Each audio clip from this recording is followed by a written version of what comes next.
I-15 merge, and that traffic is going to get particularly slow just before you get to the Bangerter Highway merge. Otherwise, taking a look at some of the state roads down in Utah County, 2100 North is looking a little bit slow, but Pioneer Crossing is in great shape with just a little bit of slowing as you approach I-15. Andy? South 15, delays have cleared through Ogden, from Ogden to downtown Salt Lake City. We do have some eastbound slowdowns on I-80 right at the Lambs Canyon area and right at Highway 40. Got an old car donated at Cars for Kids? It's easy, and they'll pick it up as soon as tomorrow. Call 1-877-CARS-4-KIDS today. We have a heat advisory today and tomorrow. We'll get up to 101 in Salt Lake City today, 100 tomorrow. Then we get some thunderstorms in here on Saturday and a high of 94. Right now, partly cloudy and 84 degrees downtown. KSL FM Midvale. KSL Salt Lake City. From the KSL Common Spirit Health Studios, this is KSL News Radio. Utah's news, traffic, and weather station. 9 o'clock at KSL News Radio. I'm Amanda Dixon. Our top story this hour, the federal government is ditching their plans to turn a Salt Lake City warehouse into an ICE detention center. In a recent court filing, the feds say they plan to sell the warehouse just a few months after buying it. This comes after they faced fierce public pushback, including an ongoing lawsuit from Salt Lake City and county leaders. Uproar Utah was another group challenging the warehouse plans. Our message to you today is, wake up, Utah. This is no time to remain silent. We will not roll over. Legal experts say the city and county's lawsuit likely won't be settled until the warehouse is officially sold. We are learning the victims in a deadly shooting outside of a funeral in Kearns earlier this week were related. The family of Sony and Vida Anguilao, twins who just graduated from high school, say they were both shot after one of them apparently got into a fight with the alleged 17-year-old shooter who was also shot. Sony died. Vida and the alleged shooter are still in critical condition. The victims' GoFundMe says both families are distant relatives. Our top national story this hour from ABC News. Russia has hit Kyiv with a heavy air attack yet again. Powerful missiles slamming into the capital overnight. ABC's Tom Soufi-Burridge reports. It really remains to be seen when this war will end. There is no end in sight. Any effort to get Russia to the negotiating table and to actually make some concessions to end the war seems to have completely stalled. Dozens were killed or injured. Your money at this moment. The Dow is off 287 points at this hour. That's about 0.5%. We're at 53,175. We are under a heat advisory for today and tomorrow. KSL weather is next. KSL News Time, 9:02. Mornings are for recharging. And they're for starting your day right. We volunteer to join you in the car. Get news and weather at 102.7 FM during the most important part of your day. Andy and Amanda, each morning between 5 and 9 on KSL News Radio. If you're in the market for a new vehicle, start at Performance Automotive in Bountiful. Browse a large inventory of Ford, Toyota, and Honda vehicles, plus hundreds of quality pre-owned options. Whether you're upgrading your daily commute, looking for more space for the family, or ready for your next truck or SUV, the team at Performance Automotive can help you find the right fit. Visit Performance Ford, Performance Toyota, and Performance Honda today. Or shop online at performancebountiful.com. There's something special about jewelry with a story. September 11th and 12th, join Duke's Jewelers for the Estate Jewelry Showcase. 2 days featuring an incredible selection of previously loved one-of-a-kind jewelry. Discover vintage and estate rings, diamonds, gemstones, unique designs and pieces you simply won't find anywhere else. And because estate jewelry has already lived a life before it finds you, it can also be an incredible way to find exceptional jewelry at a great value.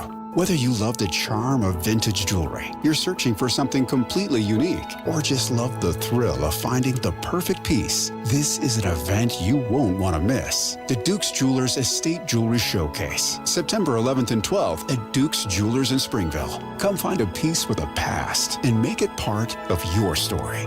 Duke's Jewelers, 4 generations, nearly 8 decades, and jewelry worth remembering. Women go through many changes in their lives.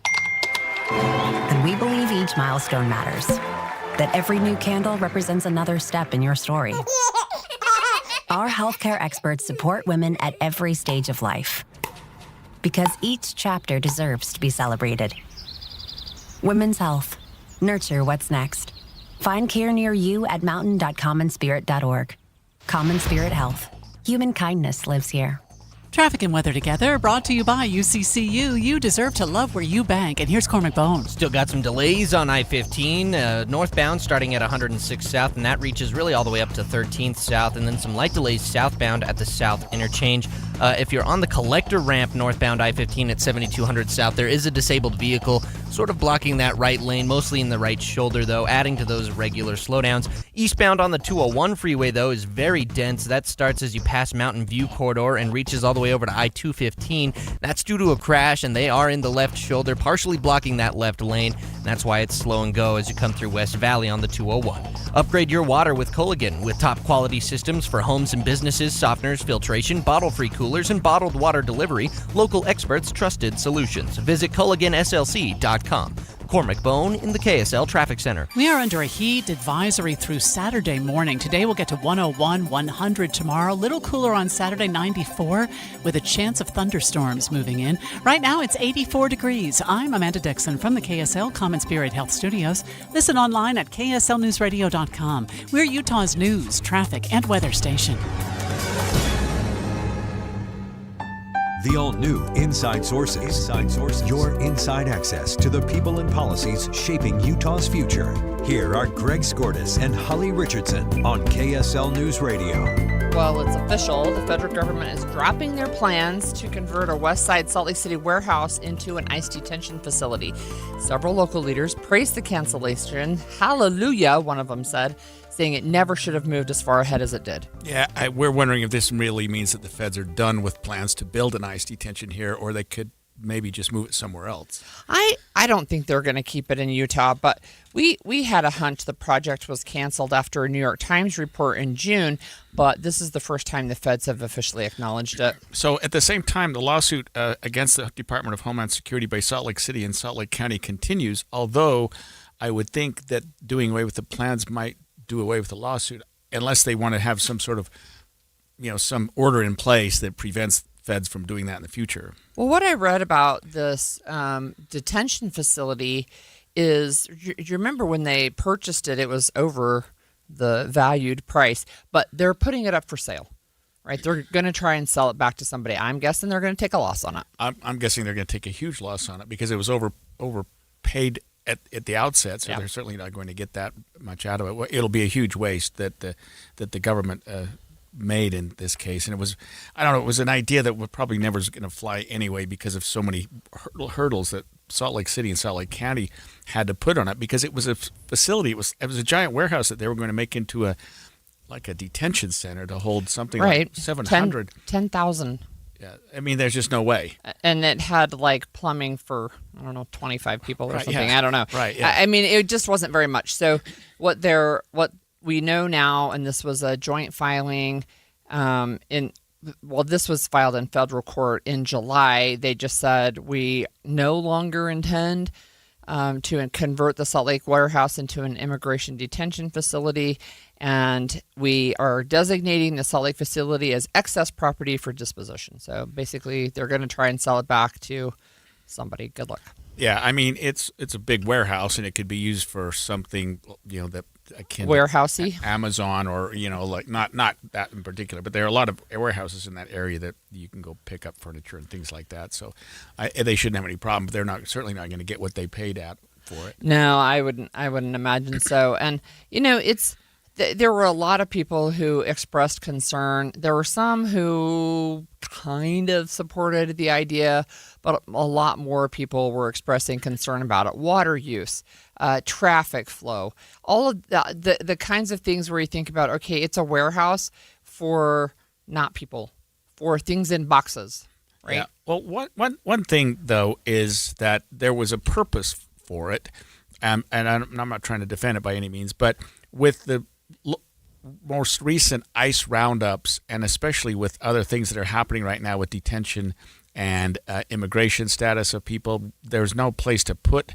people while they're waiting for their immigration hearings, and that was a real problem because you'd let people out on their own recognizance, meaning they were just out, and then they wouldn't show up for their hearings. That was a problem that the Trump administration had identified early on and said, look, if we have a warrant for them, they're in the country illegally, we shouldn't let them roam while they're waiting for their hearing. And I'm not defending that. I'm just saying that was the reason why they wanted these huge detention facilities, because there were thousands of people just out on the street waiting for their hearing, and that could take years. Yeah, because that's exactly right. That's how the process works, though, Greg. Right, I know. It can take years. I think when we talked about this, gosh, I bet it's been almost a year. Right. So it's gotten worse since then, but they were scheduling dates for 2031. So I know that they're further. And that's a long time to hold somebody without anything other than just some sort of probable cause determination. It would have doubled our prison population. Is it actually probable cause to just say, look, you crossed into the country illegally in Utah? That's a citation. It's not even a misdemeanor. You're right. But I mean, I guess it would be probable cause to say, well, we think you probably did so illegally, and I don't know. I mean, DHS has had different definitions of what they consider to be illegal immigration. We heard Tom Homan saying, well, they're criminals just by coming into the country. We know that's not necessarily even if you're true. 6 weeks old. I know. But I mean, that was taken to an extreme. But I mean, I'm not trying to defend what the feds were trying to do here. All I'm trying to do is say that part of the problem with immigration is that there's so few judges, lawyers are backlogged, it's taking a very long time to get people processed, and in the meantime, by the time they have their hearing, a lot of times you can't even find them anymore. Right. I think there's a solution to that, but it probably wasn't building a 10,000-bed facility in Salt Lake City, but that was one solution that somebody thought they might try to propose. So I want to talk about a different immigration story, and I really like this one. I really like this one. Deseret News and Hinckley Institute of Politics did a poll. They do a poll, I think, every month, and this is one of the questions that they asked. They asked in the poll if Utah voters supported Senator John Curtis's plan for a state-run visa worker program. If you looked at social media when he first talked about that, and by the way, he came on our show to talk about that bill right after he proposed it. If you looked on social media, you would say everybody in the world hates this bill.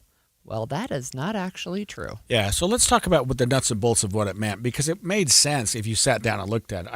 I mean, it was, excuse me, I'm struggling today. It was a little bit similar to the guest worker program that allowed people to come into the country, work for a period of time under some sort of a work visa. Mm-hmm. And I mean, something we desperately need now that we don't have a lot of workers. So it really mirrors the one that Utah passed in 2011, but this is coming from the federal level. But to just say states, if they choose to, it's not mandatory, if they choose to, can create a visa program for migrant workers in the state. And then it lays out some guidelines. Well, when the Deseret News and Hinckley did this poll, what they found was 64% of Utah voters are in favor of this. 64. Guess how many Republicans?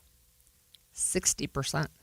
Oh, wow. 60% of Republicans support it. That's very surprising. So you look at the online space and you're just like, oh, everybody hates this bill.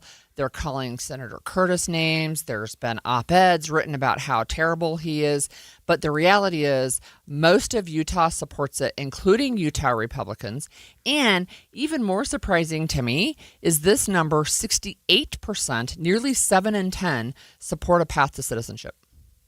Wow. Yeah. I mean, and good for Senator Curtis. I mean, I hope he does pursue this now, especially given that support that he's getting. And I can see people at the outset saying, hey, we're going to open the doors for immigrants to come in. Wait a minute. It wasn't like that at all. It was a structured program. It was a work-related program. It was something that fits a need that we absolutely have in this country right now. And it's something that if it is followed legally and correctly, which you put some guide rails in place, and it's something that could really help our work community. There's background checks. There's rigorous vetting, right? There are also, I think there's biometric requirements here. There are the ability, at least for states, to require visa holders to make a deposit that's refunded upon departure. So, look, it is it would be a pilot program also because they would track to see if people were overstaying their visas. But when we had a working Bracero program, which, by the way, was implemented, I think, in 1942, but it was one day after Senator Curtis proposed this bill, that was a working program. Workers could come and go across the border. So high wall, wide gate is the way I heard it described. But people knew where they were. They could go home afterwards instead of saying, okay, there's not a path to come in and there's not a path to go home. Yeah, and it made a lot of sense. And Senator Curtis was very generous to give us his time and explain it to us here just a couple days ago. And he has bipartisan support for this. Yep. I personally really like those polling numbers. Yep. So coming up next on Inside Sources, when I first saw this story, I had to go, like, really? This is what you do? And this is what you want to do in your last months as a lawmaker? Senate President Stuart Adams is on his way out the door, but not before threatening to sue several of his critics for defamation.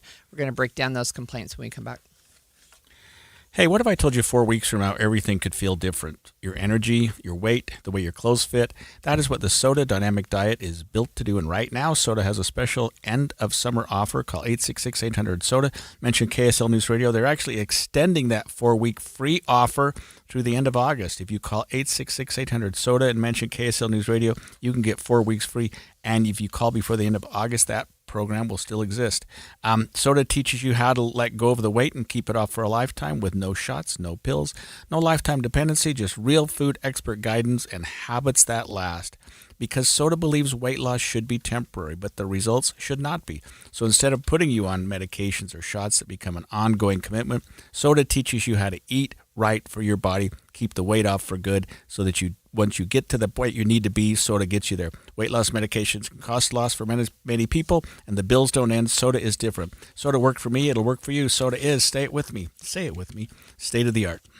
Friday, join KSL News Radio and NPS from 10 to 1 as the movie show stops by. Then browse and uncover what makes NPS so great. With 4 locations, NPS takes in new inventory every day. Then they check all competitors' retail pricing before marking items down 20 to 70% off. So you're invited to visit the movie show Friday 10 to 1. And that's the first step to discovering NPS. Visit npsstore.com to begin your own NPS adventure. npsstore.com. Your business isn't just a balance sheet. It's the late nights, the bold bets, the people counting on you to get it right. At UMB Bank, they've stood beside businesses like yours since 1913, not just as a bank, but as a team who understands what's at stake. Because real banking isn't just transactions, it's trust. It's a relationship built to last. Visit UMB.com. UMB.com. Bank deposit products provided by UMB Bank, N.A., member FDIC. As veterans, we're no strangers to helping others.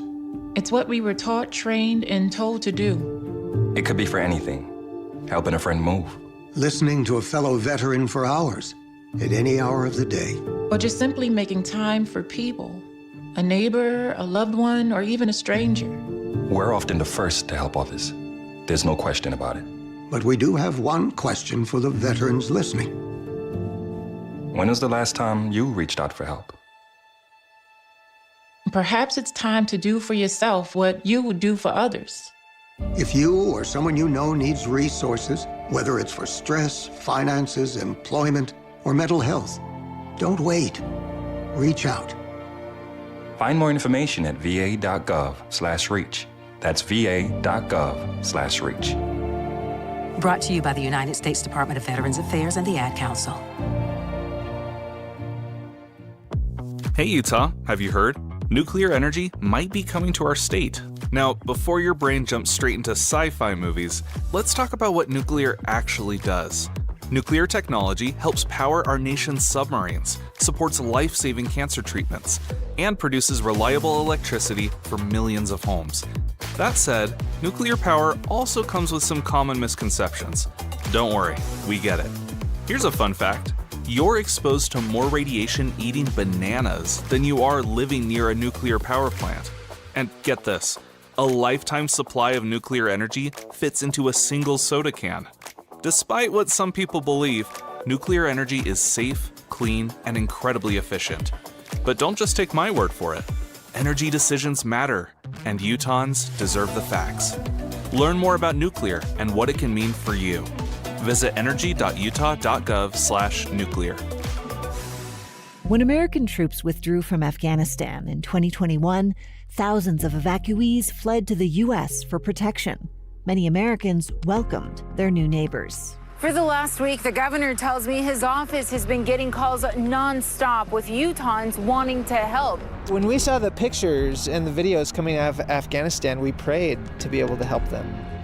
But then, what happened? Listen to Stranger Becomes Neighbor, wherever you get your podcasts. KSL Brightside with Ethan and Alex. Ethan rolls up with let's talk about balding, you guys, and then looks at both of us, and then now we're in a bad spot. Now we're in a bald spot. Alex. It's all good. KSL Brightside. Streaming from 1 to 3 on YouTube or on the KSL News Radio app. Inside Sources. Oh boy, when I saw this story, my initial reaction was just a little bit of disappointment. As State Senate President Stuart Adams lost his primary election, I figured he was sort of heading out the door with a hero's welcome, or goodbye, I should say. Now he's threatening to sue several of his critics for defamation. I think disappointed is a good way to put it. I think I was surprised and disappointed to see that was his response.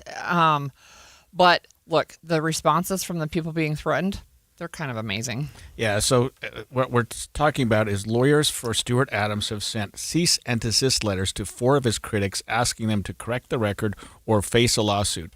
Adams claims that comments made after his primary by State Auditor Tina Cannon, Gabby Finlayson of Elevate Strategies, and 2 hosts of a conservative podcast were false and defamatory, and they've received letters from his attorneys saying it's effectively a demand for retraction of defamatory statements, saying you've got 14 days to you have to retract the statements, not just, hey, sorry, you've got to put forward either written or forget how they want to do it, but they want these statements retracted or they face potential for a lawsuit.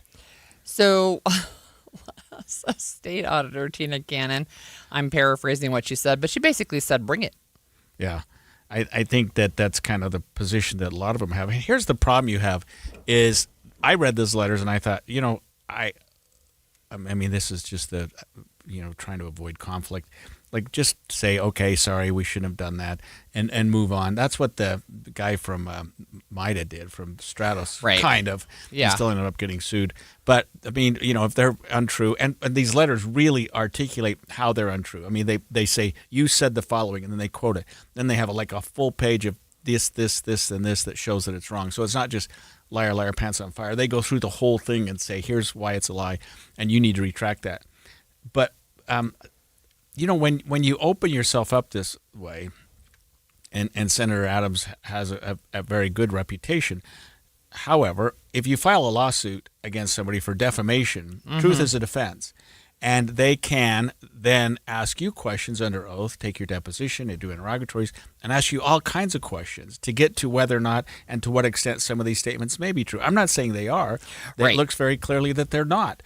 That's what that's what Tina Cannon is saying, right? Is like, look, I look forward to a deposition process. Yeah, let's put the Senate president on the stand and ask him questions about a lot of things.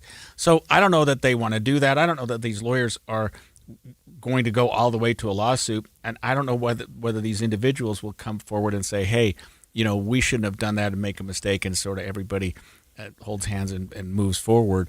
I hope that's the case. I mean, we don't want lawsuits like this. I mean, I was disappointed when I saw the letter, but on the other hand, defamation is one thing. You also have the whole problem we have in America on First Amendment issues, that when the person who's being defamed is a public figure, there's a little bit lesser expectation. It's a lot harder to prove defamation. It's a lot harder to prove. Yeah. Because you hold yourself out in the public, and so you invite criticism. You invite people, talking about what you've done and what you haven't done.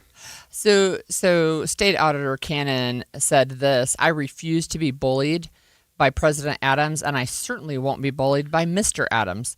So Mr. Adams, of course, is the reference to him after the end of the year when he will no longer be a senator, but he'll be Mr.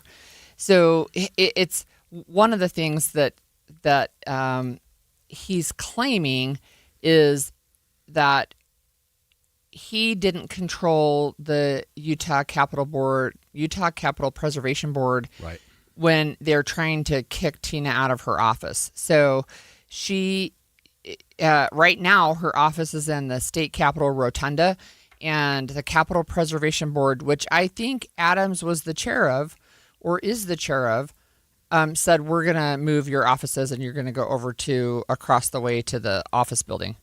Yeah, and so they made that statement, and she said, well, he controls this board. They're trying to get me out of there. He's like, well, that's not true. He goes through what the board is, how it's made up. There's 12 members. No one person controls it. I guess it's a matter of interpretation what role he would have with the board and what sort of influence he would have. I don't know that that's really a straightforward defamation case. I mean, it could be. There were a couple of other ideas, or a couple of other statements that he made with respect to each of these individuals as to what they did and why it was not true. But man, they go through, his lawyers did an incredibly thorough job of saying, here's why it's not true, and then they found all the statements, all the quotes, all the portions of the law where, in fact, things are different than what was stated. So they've laid out a very good case for defamation. But again, even a good case for defamation, when you're a public figure and there are two sides to every coin, don't necessarily invite a really powerful lawsuit. So Gabby Finlayson is one of the people who got a cease and desist letter, and Gabby is part of Elevate Strategies, and she was one that what's his bucket? Kevin O'Leary. Yep, Kevin O'Leary, accused of being a Chinese agent, agent of the Chinese government, and then he retracted that and said, I have no evidence of that.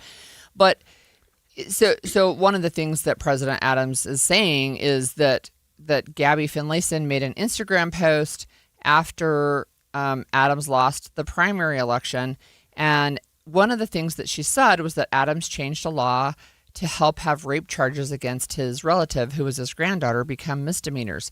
So he is taking issue with that, saying, well, I didn't run the bill, which is true, right? But there was definitely some controversy about that, and there were a number of legislators who spoke up afterwards and said, I did not know that there was actually a connection here, and I have a real heartburn with this. Yeah, there's another problem just from the legal perspective, and that is that the bill, no matter how it was crafted or no matter what happened, wouldn't have applied because it was ex post facto. Right. So the state would have said, hey, wait a minute, you can pass all the laws you want, but when this crime is alleged to have occurred, this was what the law was. Except that, Greg, if you remember that this law was at least under discussion if it had already passed before sentencing. No, I understand. And so that it was referenced, like the sentencing became lighter than what it could have been, apparently. Well, it was, yeah, and again, it was argued that it should be lighter because the attorney said, hey, under today's law, this would be lesser, right. Judge. You should punish. And so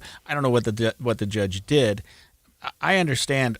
I mean, it was a law that was, the timing was unfortunate, the sort of coincidence was unfortunate, and then the gyrations that happened in court with the prosecution and the defense and the judge going, well, under the new law, it'd be a little different. Do we want to at least consider that in the sentencing? And I don't know to what extent the judge did. It wasn't a softball sentence. That was another thing that they said that she ended up getting a slap on the wrist because of this. It wasn't quite that easy. There was a few things that happened to it, including some jail and community service and that type of thing, house arrest. So one of the things too is these two podcasters. One of them was actually a neighbor of President Adams, at least for 4 or 5 years, and they said, I'm surprised he didn't even come to me. We've invited him on our show. I think the show is called God and Country. Right. We've invited him on our show. He has said yes, and then he's canceled. He's welcome to come anytime, right? Because one of the things that the letters are complaining about is that Tina Cannon went on their show to talk about some of the issues that she has had and has been facing, and she's been pretty vocal about it. About feeling like she's been targeted because she's a woman, and she's been pretty blunt. So it's just interesting, right, that even somebody who felt like they had a good working relationship and they had been neighbors, that they kind of felt a little bit blindsided by this, but also not intimidated. Yeah, these allegations are identical, I believe, to the ones with Auditor Cannon, and that is based on the statements by Auditor Cannon that happened to be on their show, which is that Stuart Adams controls his Capital Preservation Board, and that they have no idea where the office space for the state auditor will be reassigned. They have yet to give her the new information about that. There were some things that she was saying, or that she did say, that Adams is taking issue with, and the fact that she said him on this podcast made the podcast host also arguably responsible. We'll see. Well, I don't know how the lawsuit's going to play out. I do think it's a high bar. And also, I honestly, I think it looks a little bit like sour grapes. Yeah, yeah. Sad that ended this way for everybody. Well, a settlement that was reached in a Utah-based Lego reseller is good. A family who had their contract broken, alleged that their contract was broken when they had their big Lego product there for resale. We now have an update on that situation. It's been settled with bricks and minifigs. Stay with us. 9:30 at KSL News Radio. I'm Amanda Dixon. KSL's top story: a delegation of Utah water officials made a trip to Argentina to get a better understanding of the Great Salt Lake. KSL News Radio's Alexandria Bonilla explains. Argentina is home to South America's largest saline lake, the Mar Chiquita Lake. It's about the same size, depth, and salinity as the Great Salt Lake. And they're also facing the same problem, a shrinking and ever-changing body of water. So the Utah team, made up of Department of Natural Resource employees and some local representatives, are sharing research about the lake and from the lake's local scientists. They're hoping it will help expand our knowledge of the lake and what a future version of it could look like. Alexandria Bonilla, KSL News Radio. Ideas on how to best manage the thousands of acres of monument land that make up Bears Ears National Monument have been a hot topic for years. Two adventure guides weigh in with their thoughts. Lewis Williams says the land is a sacred place for the Navajo, Pueblo, and other native peoples who lived there. He says maintaining a monument status keeps a protective cover on the land. The Cold War was the last time when this place was mined for uranium. So times have changed. We're in a different time where that uranium is in demand now. However, others say the land is so remote and rugged it doesn't need official federal protections to remain untouched. Our top national story this hour from ABC News. The smuggling of goods restricted by Israel into Gaza has boomed. Items from cigarettes and iPhones to fuel and solar panels make their way to the territory devastated by war. And Palestinians face inflated prices on groceries and batteries. Even hospitals are turning to smugglers for medicine and equipment.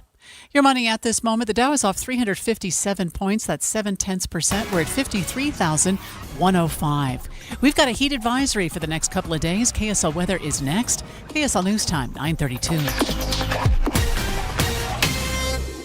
A reminder about the simplest way to get updated for your day. Hit your KSL preset when you jump in the car, and we'll take care of the rest. Hear key news updates and traffic reports. Andy and Amanda from 5 to 9 in your car. KSL News Radio at 102.7 FM. Hi, this is Doug Wright, and as we move into August, I can't help but look back into July. That's where we celebrated Dee's birthday, which, by the way, is a month-long celebration. We call it the Dee Fest. We had every adult in the family there at Ruth's Chris in downtown Salt Lake City at 275 Southwest Temple, and it was just a delight.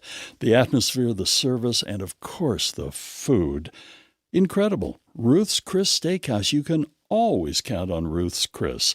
And then, of course, Hotel Park City is a wonderful place, especially at this time of year when it's so hot down in the valley, to head up into the mountains and enjoy that perfect meal. Let everybody else do the work.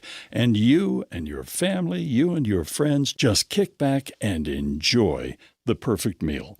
Ruth's Chris Steakhouse, 275 Southwest Temple in the heart of downtown Salt Lake City, or up in our beautiful Utah mountains at Hotel Park City. It's Ruth's Chris Steakhouse. Mike Rowe here with a random fact. More than half of the homes that have basements in North America will experience water damage. It's true. Whether it's basement moisture, flooding, or bowing walls, do yourself a favor, call Groundworks.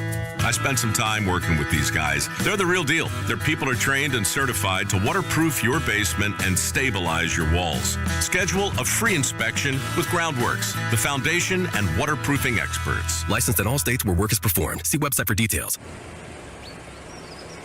Hey, honey, I was thinking about updating the house a little. A little? You know, new siding, new windows, gutters that actually work, maybe even a new deck. Wait, seriously? Yeah, I called RGS Exteriors. Well, that's a good decision. When it comes to upgrading your home's exterior, the right choice is easy. RGS Exteriors specializes in siding, windows, gutters, and decking that transform the look and protection of your home. Hi, Tim Brown, RGS Exteriors. My family has been building and improving homes in Utah for 5 generations, and taking care of homeowners is something we take very serious. With over 1,300 5-star Google reviews, 21 Best of State awards, and our 10-year workmanship warranty, homeowners know they can trust RGS. Over 200,000 families across Utah have trusted RGS Exteriors with their home, and so can you. Schedule your free estimate today at 801-280-3110, 801-280-3110. Traffic and weather together brought to you by UCCU. Learn how to save more this summer at uccu.com. And here's Cormac Bone. Still some light delays on northbound I-15 approaching 90th south and from 7200 south up to 5300 south. And then a little slow from the I-80-201 interchange up to 13th south. Where it's heavier, though, is eastbound on the 201 freeway approaching I-215's west belt. That's due to that crash that is still there on the left shoulder right before you get to the west belt. And it's pretty dense as you pass the cleanup, but otherwise not too bad as you approach or once you get past it. And then eastbound I-80, also a crash. This is just before Kimball Junction. They are in the right shoulder there as well, so not causing delays, but it does slow down as you approach US 40 in that right lane. Is the IRS harassing you? Utah tax attorney Jordan Wilcox gets the IRS off your back to end your IRS nightmare. Visit endtaxworry.com. That's endtaxworry.com. Cormac Bone in the KSL Traffic Center. We're under a heat advisory for the next couple of days until Saturday morning. We're going to get up to 101 today, 100 tomorrow, rain and 94 for a high on Saturday. Right now, it's 86 degrees. I'm Amanda Dixon from the KSL Common Spirit Health Studios. Listen online at kslnewsradio.com. We're Utah's news, traffic, and weather station. The all-new Inside Sources. Your inside access to the people and policies shaping Utah's future. Here are Greg Skordas and Holly Richardson on KSL News Radio. Allegations of theft and shady business practices went viral on social media. And I know that we've talked about this, but it's such an interesting story. There were claims of broken contracts for a popular Utah-based Lego reseller, Bricks and Minifigs. That's the name of the store. My own son was following this story really closely and was keeping me updated on it. Well, now there's been a settlement. Yeah, and sometimes, Holly, the court of public opinion can help very much settle the legal court, and that seems to be what happened here. The retailer, that's Bricks and Minifigs, has now issued an unqualified apology toward the Mansell family, admitting that their original contract was not properly administered. I was surprised at the backlash that company got, and I think that had a lot to do with settling the case. I mean, you're looking at something right on their front door that looks like Oregon they've posted we made a mistake, we messed up. They or somebody else, right? But look, I wonder if you might be able to remind us a little bit about this case, because part of what happened, in fact, the reason it came to my attention is because there was a YouTuber, his name is Ben Schneider.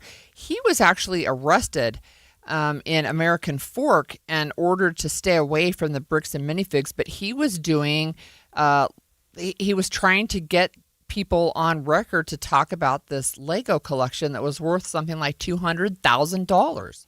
Yeah, and that was part of the problem, is that Bricks and Minifigs is saying, look, we took them in on consignment, but they're not here anymore. We don't have them. And by the way, it was never worth $200,000. So they sort of argued a two-fold defense, saying we don't have them anymore. Yeah. And it wasn't a $200,000 collection. And the family's saying, okay, but we gave them. Then we want them back. Yeah, you're still responsible for them. So there was a settlement. We don't know what it was, and it still allows there to be other parties. I think Bricks and Minifigs, and maybe even the Mansell family might be wondering, okay, then who does have it? Where did it go from here? Was it consigned to another business, or did someone else take it? So there are other people that may be in the chain of lawsuit.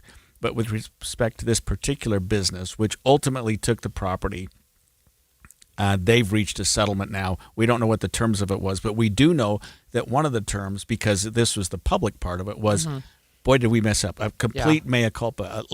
We are responsible. We didn't do our job. We should have been better. And that's something they had to do because of what you mentioned right at the outset, was just the backlash that they got, the criticism that they got from people. Yeah, right. So the Oregon location is the one where this happened, and that's the one that has closed. There are ongoing lawsuits, though, and I find that interesting, too, that I think it's the Utah, who's suing who still? So what happened was the family sued Bricks and Minifigs. We have a contract, blah, blah, blah. So that case has been settled. Bricks and Minifigs then said, we gave it to this person and this person. So they sued, and they can still franchisee. they can still sue. They can still go after the individuals or the groups that they think ended up taking it, because they're saying, look, we didn't honor our contract with you because we gave it out to another group, which now doesn't have it either. So Bricks and Minifigs, but the Mansell family, the victims, are like, well, we don't care. You're the one that we gave it to. And I'm just paraphrasing, but I think that they're still allowed to. Bricks and Minifigs is still allowed to go after its claims, and even the Mansell family may be able to get some compensation depending on what they settled for. So this is interesting to me that it looks like the people who owned the store in Oregon are actually suing Bricks and Minifigs as a company, and then there are lawsuits against the YouTuber. They're still pending. Yeah, I mean, there was so many little different sides. It's like a spider web. You filed a lawsuit, and everybody's going, well, it's his fault too. Well, this person has some responsibility. Well, it's not 100% my fault. So you get everybody you can. Try to get as many pockets of money available. I think that's interesting. And we've talked about freedom of the press. We just talked about a different form of lawsuit. What legal protections does this YouTuber have? And you don't have to talk about specifics of the case, but generally speaking, right? He was amplifying a story that he thought needed to be heard. And he was doing it in a way that people didn't like. I think he was a little bit in your face, but he got arrested, and a judge ordered him to stay at least 100 yards away from any Bricks and Minifigs store, the company's offices, or any employees' homes. Did he have any rights, especially if stuff's still pending? Well, I think what was happening was he was making a scene at the store, creating a public nuisance, and they brought some sort of a restraining order against him, but he continued that. So the judge said, look, you need to leave these people alone. What his responsibility is, I mean, and it kind of goes back to what we just talked about with the other story, the YouTubers. You know what I mean? If you're publishing things, you're putting things out there, you could also be responsible for the content. I know it's not exactly the same, but he's this YouTuber, and he's putting all this information about Bricks and Minifigs. They're saying it's not true. I mean, I think, and I'm just paraphrasing, that he must have made it seem like they stole the stuff, or that they're just grossly incompetent, and then he becomes really sort of he's trying to bring a lot of public contempt to the store by being there and protesting, and I'm just guessing, but that I think Bricks and Minifigs finally had a gutful of it and called law enforcement or someone and said, hey, we need this guy trespassed from our business. And that's where he got in trouble, I think. So again, does he have, I guess he has an ongoing lawsuit, which I don't know that it has any damages. I don't know what you would get out of it. Right. If it's a restraining order, go away, I guess that's part of it.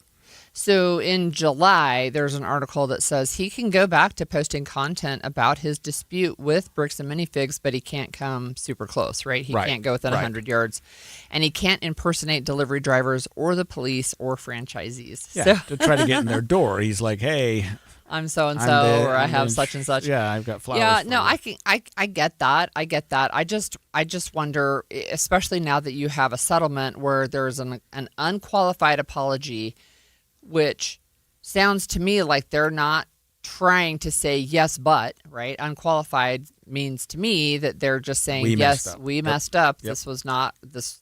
We're really sorry. I think that shows that Ben was right. Does it not? Oh, to amplify this story? Well, there's one thing to be a contractee and say we violated our contract, another one to say maybe he was making it sound more like that they were just that they stole it or they did something more than just broke a contract. Well, they're kind of saying I think he has said that nobody knows where these Legos are, because if the family originally was like, if you can't sell them, then we want them back. Right. And they're like, that's when it's like, well, we can't find them. We don't know where they are. But there are things you can do. You can protest. You can bring things to the attention of others that this company may be bad, and you can put it on your YouTube. But going into their store, I understand that part. But what I'm saying is, I feel like this shows that he was on the right path to say, yeah, they messed up. Well, yeah, and they've admitted it. That part of it's right, and that part of it he's going to get some break from. It's just his methods may not have been all that great. Okay, well, we're going to take a quick break, and when we come back, I want to celebrate a central piece of Utah culture, the Dutch oven. The makers of the popular cast iron company Lodge just got a big piece on focus from the Wall Street Journal. They've been around for 130 years in the same family. I want to talk about the prominence of the Dutch oven in Utah cuisine. Coming up next. Right now, UCCU is offering short-term savings options with incredibly high yields. Simply make a deposit, then watch your savings grow with a fixed rate of return that's much higher than a savings account. UCCU also has great offers on jump-up options. So if rates continue to rise, you can jump up your rate and earn even more. Visit uccu.com to learn more and supercharge your savings today. UCCU. Love where you bank. I'm Walker Kessler, and I play basketball for a living. So I know how important it is to have the support of a team you can trust. That's why I love UCCU. UCCU is more than a credit union. They're a true financial partner, a local team of experts your entire family can trust at every step of your financial journey. Just visit uccu.com and elevate your banking experience. Sign up for KSL Text Alerts. Get breaking news and traffic updates by texting the word news to 57500. Want access to exclusive contests? Text contest to 57500. Jazz fans, text the word jazz for breaking jazz updates. And Cougar fans, text BYU to 57500 for the latest on the Cougars. Message and data rates may apply. Hey, do you ever miss a segment of Inside Sources or want to hear a conversation you particularly liked? Well, just subscribe to the Inside Sources podcast. We upload each segment and the full show every weekday afternoon. Go to kslpodcast.com or follow us wherever you get your podcasts. Join me on the trip of a lifetime, an 8-day enchanting Rhine River cruise, August 7th through the 14th, 2027, so a year from August, aboard the elegant Amafiora, sailing from Basel, Switzerland to Amsterdam. We will cruise through the heart of Europe, past medieval castles, vineyard-covered hillsides, and storybook villages in France, Germany, and the Netherlands. And Morris Columbus Travel planned every single detail, so we just show up and enjoy ourselves. We're talking gourmet dining, licensed local guides at every port, a Morris Columbus tour manager right there on board, and exclusive pricing with savings of thousands off brochure rates. They've reserved just 50 cabins for our group, and I will be there for Q&A sessions and just to spend time together. This is a bucket list journey for me, and I hope you'll join me. Book in one click at morriscolumbus.com/KSL or call a Morris Columbus advisor at 800-999-4646. Optional pre-cruise Switzerland and post-cruise Amsterdam tours available too. Come see Europe with me. I can't wait. Morris Columbus. What's up, everybody? I'm Mike Wilson with Any Hour Services, and if you have a drain that's clogged or backed up, after you've tried the plungers and products, the next step usually involves some kind of drain snake or cabling equipment. You see, sometimes the blockage is far enough down the line that you need special equipment that most homeowners just don't have. That's where the Drains Department at Any Hour Services can help. A drain snake can clear most blockages and get the water flowing again, and clearing blocked drains is what our Drains Department does day in and day out. So if you're a homeowner with a drain line that's clogged or backed up and you'd like one of our drain technicians to come and snake the line for you, it's only $29. Yep, you heard that right. Any Hour Services will snake any drain line with normal access for only $29. Sinks, showers, tubs, toilets, floor drains, laundry drains, even that sewer main line that connects to the city. We'll snake any line for just $29. For help with your drain issues, call Any Hour Services at 801-443-7700. You can Google Any Hour Services. You can even schedule online at anyhourservices.com. No one helps more homeowners than Any Hour Services. The IRS finally caught up with Louie. I hadn't paid my taxes in 8 years. I owe the IRS a lot of money. Louie was in deep trouble. We're going to take your house, put a lien on your bank account, garnish your pay. They don't care. They're going to take your paycheck. Louie found out about Optima Tax Relief, the leading tax resolution firm. A-plus rated by the Better Business Bureau, they've resolved over $3 billion for their clients. Optima Tax, they helped me. They calmed me down. They made me feel comfortable, and I trust them. Louie has a lot to be thankful for. I don't owe the IRS anymore, and I'm able to live a comfortable life, a lot better life. It was because of Optima Tax. For tax help you can trust, call Optima now for a free consultation. Take it from Louie. If you owe the IRS, don't go it alone. Give Optima Tax a call. They can help you. Call 800-343-6460. 800-343-6460. 800-343-6460. Optima Tax Relief. Testimonial from an actual client. Some restrictions apply. For complete details, please visit OptimaTaxRelief.com. KSL Brightside. All I've been watching for the last 5 minutes is just you caressing and fondling that ice cream. With Ethan and Alex. I'm never gonna dance again. So I just assumed it was you. KSL Brightside. Streaming from 1 to 3 on YouTube or on the KSL News Radio app. And expanded Inside Sources. You know, for centuries and centuries, the cast iron Dutch oven has played a huge role in our cooking traditions. And here in Utah, the Dutch oven holds a special place in our hearts. It really it's a does. Big deal. It really does. There's a recent in-depth piece in the Wall Street Journal that highlights the family behind one of the biggest cast iron Dutch oven makers in the U.S., and that's the family behind the Lodge Company, Lodge Dutch ovens. And there's more than just Dutch ovens. But that got me thinking about all the different ways we can use this type of cookware and how much we love it here in Utah. So I actually want to hear from our listeners.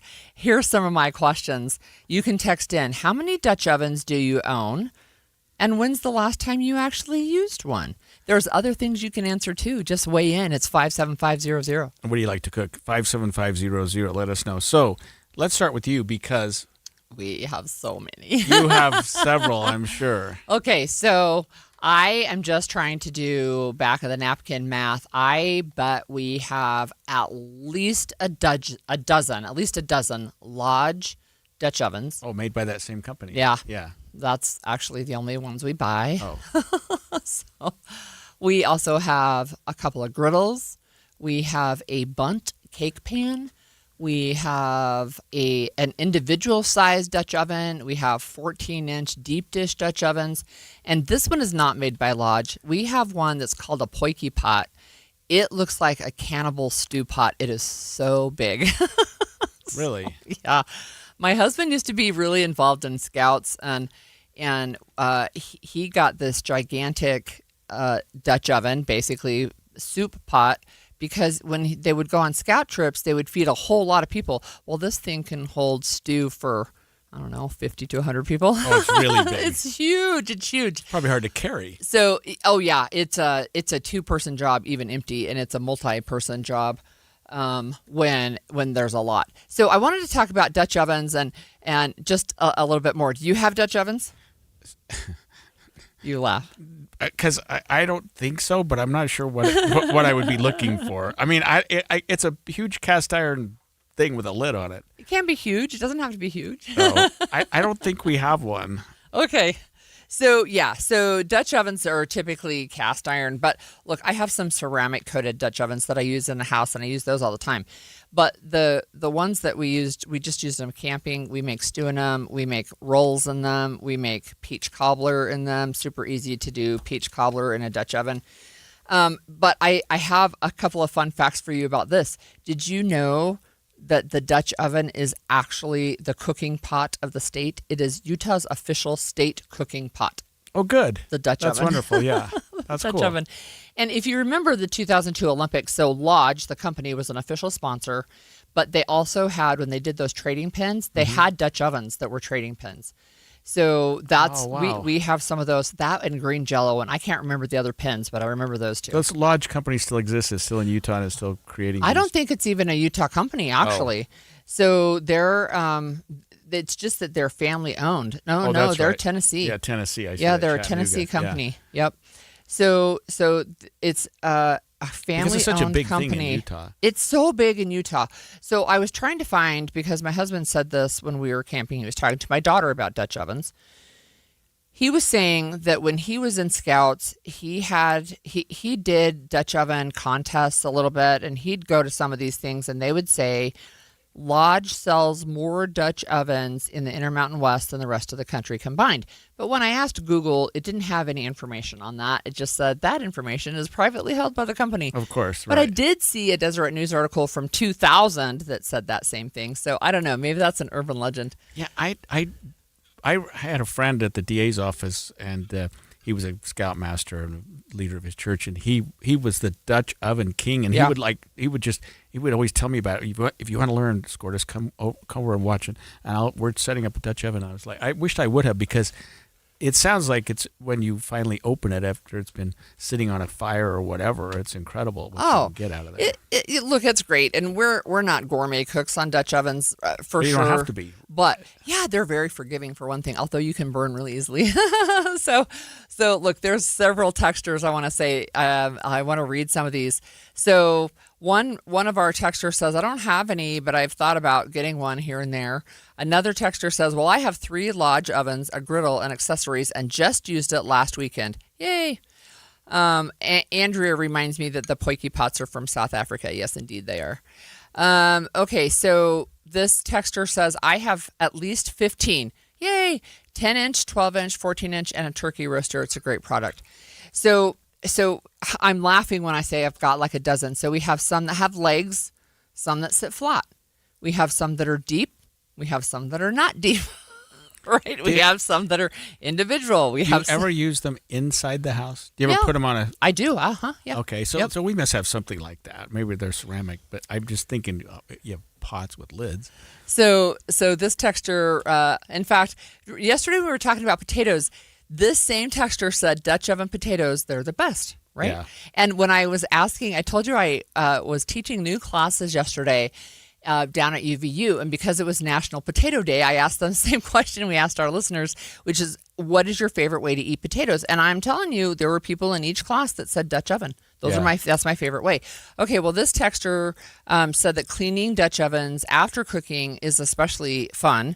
They always use a liner when doing peach cobbler or any dessert. And I don't know if the especially fun is sarcastic or not sarcastic. However, you don't use soap. You don't use soap on Dutch ovens. You don't want to do that to the surface. You clean it in hot water, or you have to re-season it. But these things will last a couple hundred years. I mean, they're so sturdy. They are sturdy. If you drop it on your ceramic cooktop, you'll break the cooktop. So I don't know if this is a myth or not, but when I get low iron, my doctor will say, cook in iron pots, cook in a Dutch oven. That's what I understand, especially if you do tomatoes, because tomatoes will bind to the iron and then it's more digestible. I literally had a doctor tell me that. Yeah, Use your Dutch oven. Yeah, that's what I've heard too. So my husband, he was trying to tell our daughter about cleaning Dutch ovens and how you don't use soap on them or you have to re-season them. He said real diehards, and again, I don't know if this is true or not, maybe just an urban camping legend, that real diehards don't ever wipe it completely clean, that they want the extra flavor from years of baked on food. I'm like, that is just gross. I don't know. We don't do that. Right, yeah. So we use hot water. We wipe it out. Make sure if you don't wipe it out well, though, it'll rust. But right? it's slightly porous, so it does absorb some of yesterday's cooking, even if it's just the oils or something like that. That's what keeps it pristine. Is the oil that stays in the surface. That's how you season it, is with oil, right? Yeah. And then you bake it. So, yeah, if you don't get it all the way dry, you'll get a little bit of rust. You got to clean it out. Anyway, another one is like Dutch oven enchiladas. Yeah, that sounds good. I've never made enchiladas in Dutch ovens. That sounds good, actually. Yeah. Another of our friends, Charlene, says, until a year after my dad passed away, we cooked our holiday turkeys in a Dutch oven. So I have never done turkey in a Dutch oven, but I've done a lot of stuff. But you can put stuff in there, set it at or near a fire, go do your business for a couple hours and come back and it's all, like you say. Well, I don't leave stuff unattended, but because it's still cooking. But You can I use see. so You gotta stir it and stuff. Well, it depends, right? So if you're doing rolls, it's really precise how many coals you have to put underneath and how many you put on top. And this equals a 350 degree oven. And but if you add these more coals, then it's 400 degrees. Well, you got to watch that. Oh, if I I'm see. cooking a soup, fine, it can boil. That's fine. Right. At some point, it'll boil away. But usually, when we do Dutch oven cooking, we will use a flame for things like the soups, but we will use coals for things like rolls and peach cobbler. So now you know. I've had my full Dutch oven, and this company, the cast iron company, has been controlled by the Lodge. same family, Yep. Lodge, for 130 years, Mhm. and while it might be proprietary, a lot of their business goes to the Wasatch Front. Yeah, that is Utah, correct. Idaho, Wyoming, the Yeah. states around the Wasatch, I should Mhm. say. Yeah, I don't know how you camp without a Dutch oven. I don't. All right, well, I'm going to go out and get one tonight. Lodge, where do you buy them? Anywhere Probably that lots of they, places have 'em. yeah, like outdoor stores. Yeah. Oh, seriously, that Yeah, makes yeah, sense. All right, well, hey, $40 trillion. Oh, yay.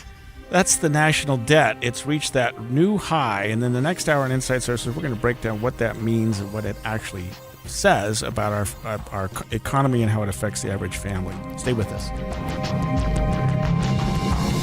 KSL FM Midvale. KSL Salt Lake City. From the KSL Common Spirit Health Studios, this is KSL News Radio. Utah's news, traffic, and weather station. 10 o'clock at KSL News Radio. I'm Amanda Dixon. KSL's top story this hour. New data released this week from the CDC shows the rate of Utah parents opting their kids out of vaccinations before school is growing faster than many other states. Local family Dr. Jordan Roberts says some parents cite religious reasons, but most often he says people opt out because of fears of things they've heard. He says lower immunization rates often lead to outbreaks of disease that could have easily been prevented. Our top national story this hour from ABC News. The children of the late actor Robin Williams are reviving his social media accounts to fight back against people using AI-created versions of Williams. Zach, Zelda, and Cody Williams reactivated his Instagram account, fed up with the alleged AI misuse involving their dad's likeness, writing, "As technology evolves, we want this to be a safe, trusted place where the stories, photos, videos, and memories shared reflect his legacy with authenticity, warmth, and care." ABC's Rhiannon Alley reporting. The Davis School District welcomed kids back to the class this morning, and they're also opening a new career and technical education building in Bountiful. The new building will house classes that touch on one of 6 areas of study: business and marketing, education, family and consumer sciences, health sciences, information technology, and technology and engineering. Your money at this moment. The Dow is down 449 points now. That's 0.8%. We're just over 53,000 at 53,013. Coming up, we'll have near record heat today and tomorrow. KSL weather is next. KSL News Time, 10:02. The sources where we get our news matters. When you listen to Utah's Morning News, we want you to feel the stories are important to you and trustworthy. This is Amanda Dixon. And I'm Andy Farnsworth. Join us weekday mornings on KSL News Radio. I'm really interested to hear about how your parents talk to you at home, and how do you think they can kind of break through to you? It's just to talk about it. It's just seriously it's going to be awkward at first. But if you keep repeating it over and over again, it's just going to feel natural. Keep going, and soon we'll just be able to talk about it. Talking about mental health with your teens is the power of we in action. Visit intermountainhealth.org/teen mental health. It is hard to believe, but it's time for back to school. Now, we still have some great summer ahead of us and all kinds of things at NPS to make the summer complete, especially for our kids. The fun toys for the outdoors, the great treats for the picnics, it's all waiting for you at NPS. But for just a moment, let's focus on back to school. You know, it is getting expensive. That's why we need NPS. To get our kids back to school, why not save the money? 20 to 70% each and every day on everything at the 4 NPS stores. And then, this is what makes it so much fun and really puts the adventure into shopping at NPS. You never know when you're going to find one of those deals that offers an additional 30, 40, 50% off. The NPS stores are located in Orem, in Layton, and the 2 stores in Salt Lake. NPS, it truly is a nice place to save. Hey, Doug, what is it that you do? 'Cause everybody's buying a car from you. Hey, Doug. Roll into summer in a new Chevy from Doug Smith Chevy in Spanish Fork. We've got cars, trucks, and SUVs perfect for fun under the sun. Together, let's drive. Hey, Doug. Traffic and weather together brought to you by UCCU. Auto loan rates as low as 4.74% APR. And here's Cormac Bone. The crash on the 201 freeway has cleared off the road, so it is now looking really good as you come into Salt Lake through West Valley. Northbound I-15 still a little slow at 13th South, but that's it, and it's really quickly working its way out. And we do have a couple of crashes. First is on southbound I-15, just before American Fork Main Street in Utah County. They're in the left shoulder. Looks like they're almost blocking that left lane, so do be careful. And then the others in Davis County on northbound I-15 right after SR 193. They're also in that right shoulder and not causing any delays. Earn double points on gas and groceries this summer, plus 10,000 bonus points when you open a new Cypress CU Rewards Visa. Learn more at cypresscu.com. Cormac Bone in the KSL Traffic Center. Sunshine and hot today with a high in Salt Lake around 101 degrees, 100 tomorrow. Then some clouds and thunderstorms move in. On Saturday, we'll only get up to 94 degrees. Right now, partly cloudy and 89 degrees downtown. I'm Amanda Dixon from the KSL Common Spirit Health Studios. Listen online at kslnewsradio.com. We're Utah's news, traffic, and weather station. The all-new Inside Sources. Inside Sources. Your inside access to the people and policies shaping Utah's future. Here are Greg Skordas and Holly Richardson on KSL News Radio. Well, the U.S. national debt hit a grim new high this year, much faster than they anticipated, by the way. But we're now at $40 trillion in debt, which is nearly double what it was just 10 years ago. Yeah, I mean, it just keeps getting worse and worse. It's hard to even fathom $40 trillion. It's so much. When it trickles down to the average American family, you got to think everybody's got to pitch in some. I know, and it feels like nobody, no congressman, no Republican president, no Democratic president. It just feels like everybody's like, oh, well, there's the cliff. Yeah. So I wanted to talk about the bottom line and what it actually means. So we're going to bring in our good friend, Dr. Michael Kofed, Associate Professor of Economics at the University of Tennessee. So, Dr. Mike. Yes, ma'am. This is a lot of money. Can you put it into context, like in dollar? Like, just give us an example we can understand, because trillion with a T is just like, I don't even know. It's just huge. And then one thing that we have to worry about then is we have passed kind of a breaking point where our debt is now larger than our entire economy.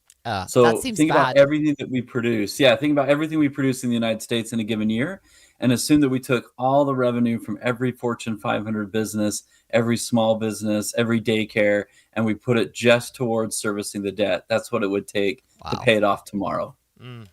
So I think a lot of Americans just think, okay, we'll just keep printing money. And this is a debt that will never be paid, and so why even bother?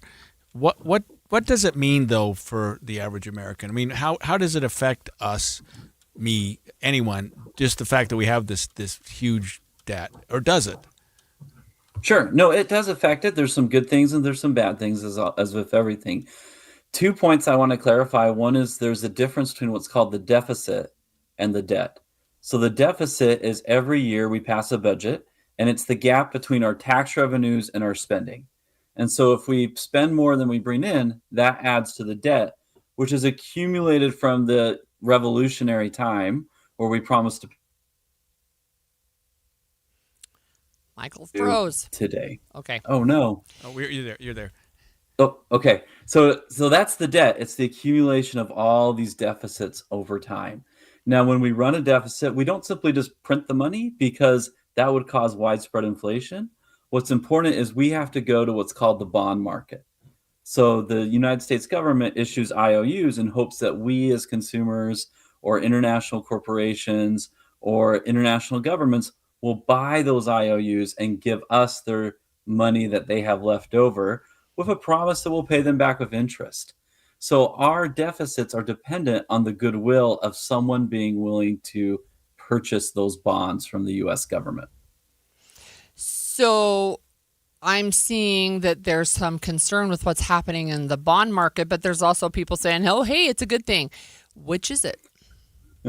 Yeah, so when I go to get a home mortgage, for example, the investors who would fund my mortgage have a choice. They can bet on my house, or they can go purchase U.S. Treasury bills, which are these bonds in the bond market. And so if the U.S. government expands their deficit even further, then you're going to have to induce more and more people to give you their money, and that's going to cause interest rates to go up. And so the bond market is really what determines long-term debt instruments like your mortgage, your car payment, your credit card payment. Those are all competing against the U.S. government. It's a phenomenon we economists call crowd-out effect. I like to teach it in my intro class and imagine that you have a giant NBA center, and I teach my or my rec basketball kids to box out on the foul line. And so the government is a giant center who's boxing out private businesses and mortgages from getting those scarce funds. Dr. Kofod, I may be wrong, but it seems like 8 months ago, a year ago, we were debating the One Big Beautiful Bill. It passed, and we all knew that a short-term result of that was going to be just this huge increase to the deficit, the debt. Right. But that there was some long-term, hey, it's going to be made up. Am I wrong? It just seemed like we knew this was coming after the One Big Beautiful Bill. That was the idea that was sold. Many economists kind of criticized that because, on the one hand, you could say that we're going to endure a big deficit today, and we're going to lower tax rates and maybe grow the economy, and so then there'd be more things to tax and make that money back up in the long run. And that was the argument when we had very high marginal tax rates. So, for example, in the 1960s, and some say in the early 1980s, and we made those cuts, and that stimulated the economy then. But now we have very low marginal tax rates, and so there was very little room to actually make that base happen. And so if many of us said those assumptions that they made with the One Big Beautiful Bill were way too rosy, and now we're going to have these big deficits and probably not the growth to make it up. Another rule of thumb that we use when we think about the debt and deficits is as long as the economy is growing at the same rate that the interest rate is, then you should be okay because you're making up for those interest payments that you're now incurring with economic growth. But now that economic growth is 1.5% and the bond rate's looking at 4.5 to 5, that means we have a huge way to go because we're pushing up and we're acting risky with our debt, and that's scaring the bond market. Scaring the market. Look, so if we get over leveraged as individuals or even as businesses, we can declare bankruptcy. What happens if a country decides they're going to declare bankruptcy? I mean, I know it's not exactly the same, but what does that look like? Yeah, I mean, we saw this with Argentina. We've seen this with Greece. We saw this with Italy and Ireland in the 2000s and 2010s. It is not pretty. I mean, the Greek economy isn't a huge part of the EU, but it almost sank the euro because it kind of caused a fiscal and financial crisis on the European continent. If the United States was to default on their debt, so refuse to pay an interest payment, what would happen is the bond market would go haywire and interest rates would skyrocket because now I have to be compensated for the excess risk. The U.S. Treasury is considered our yardstick. It's considered our 0.0 for risk. So your home mortgage is being compared to how risky the federal government is as a bet for the bond market. Does this $40 trillion number, Dr. Kofod, trigger something? Do you think that Congress or the public or somebody's going to say, hey, maybe we got to a point where we need to do something? And what would that something look like? You know, George Will likes to say that there is one consensus in government that's deeper than the Grand Canyon and the Pacific Ocean, and that is that voters want $1 of public good and they want to pay 70 cents for it. So our elected representatives are reflecting our preferences. I remember in the 2012 Republican primary a scene where they proposed if you could cut government spending by $10 and raise taxes by $1, who would take that deal as president? And no one raised their hand. And so there's just no consensus to fix this problem. Yeah, I think, there's talking points, right? And that's what we get is people across the spectrum who are saying, gosh, the government's spending too much, people who are in the government. But you're exactly right. It feels like they don't actually want to slow it down. And I'm wondering if there's actually any point where it's going to stop, or if these numbers just become meaningless, which I kind of think they are right now.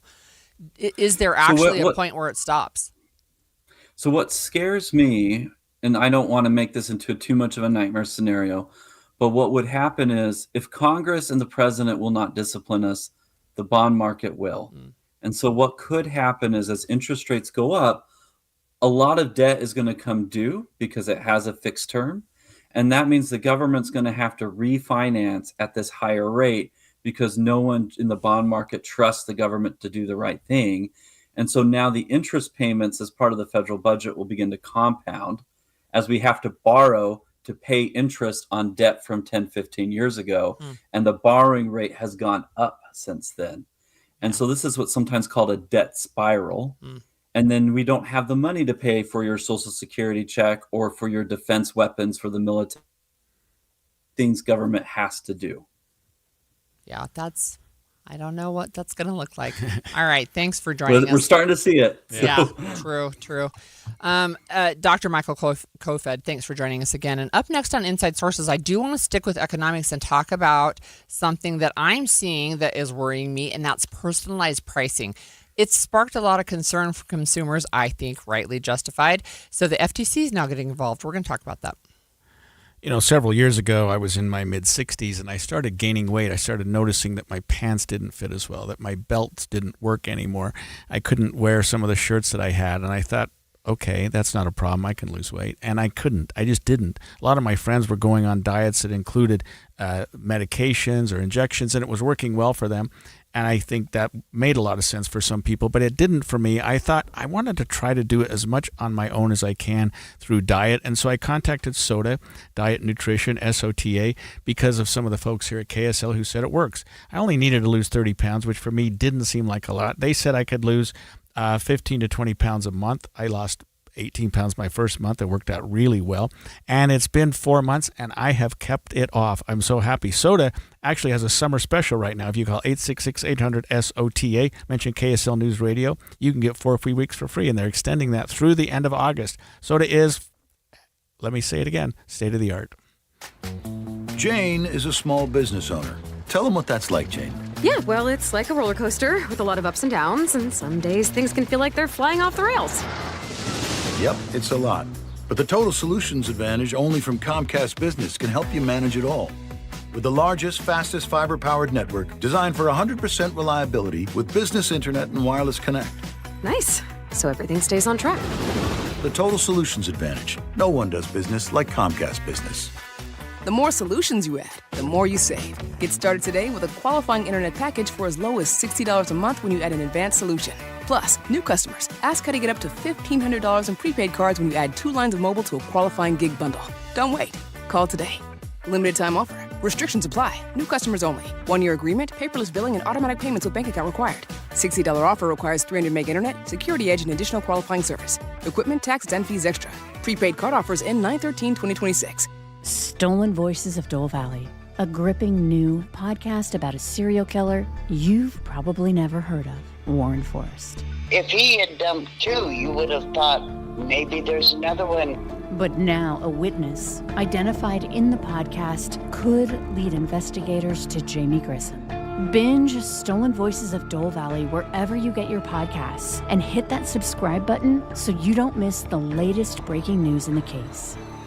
Murphy's Law says that if your air conditioner is going to break down this summer, it's going to be when you least expect it and at the worst possible time. And for a lot of homeowners, the fear isn't just the breakdown. It's worrying about what happens next. Is this going to cost a fortune? Am I going to be pressured into replacing it? Can somebody just help me figure out what's wrong? At Any Hour Services, that's exactly what we're here for. Maybe your system just needs maintenance to help prevent breakdowns before they happen. Maybe a part failed and a simple repair gets you back up and running quickly. Or maybe your system's getting older. Repairs are adding up, and you think replacing it makes more sense. Whatever the situation, we'll walk you through your options, answer your questions, and make sure you have the information you need to make the decision that's right for your home and your budget. Maintenance, repair, or replacement, you choose what's right for you. That's how Any Hour Services works. Options, not pressure. Call Any Hour Services next time you need help with your air conditioner. Google Any Hour Services or schedule online at anyhourservices.com. No one helps more homeowners than Any Hour Services. Thinking about retirement? Make sure a My Social Security account is a part of your plan. A My Social Security account gives you secure access to your personal earnings history and benefit status. You can find out if you're eligible to receive benefits, compare retirement benefit estimates at different ages or dates, view spousal benefit estimates, and more. Plan for your future. Open a My Social Security account at ssa.gov/myaccount. Social Security, securing today and tomorrow. Produced at U.S. taxpayer expense. Life is full of tough choices, but switching and potentially saving hundreds when you bundle home and auto insurance with Progressive isn't one of them. Not like choosing a vacuum, which, sounds simple enough until 3 weeks later when you're joining vacuum forums and pouring through countless articles. Pretty soon you're making full-on spreadsheets, sifting through thousands of online reviews and saying things like cordless runtime in your everyday conversations. At least bundling home and auto with Progressive is an easy choice. Progressive Casualty Insurance Company affiliates and third-party insurers. Not available in all states or situations. This is the story of the one. As a maintenance engineer at a beverage manufacturing plant, he starts his day knowing every line is ready to run because Grainger delivers the industrial-grade products he needs to keep mixers, conveyors, and packaging equipment moving. With Grainger's vast selection of bearings, belts, and motors, he keeps operations running smoothly, so nothing grinds to a halt. Call 1-800-GRAINGER, click Grainger.com, or just stop by. Grainger, for the ones who get it done.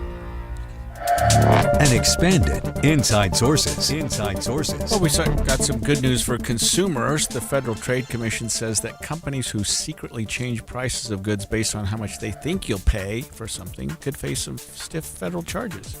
That's so concerning. We're talking about personalized pricing, which is a little different than dynamic pricing, but it's caused a lot of concern for people recently because of how their private data is being used to get them to pay more money. So the FTC is proposing a policy change that would add some severe penalties for retailers that do this kind of pricing. So I guess I'm curious, with the internet, anything's possible, how they are even able to do this.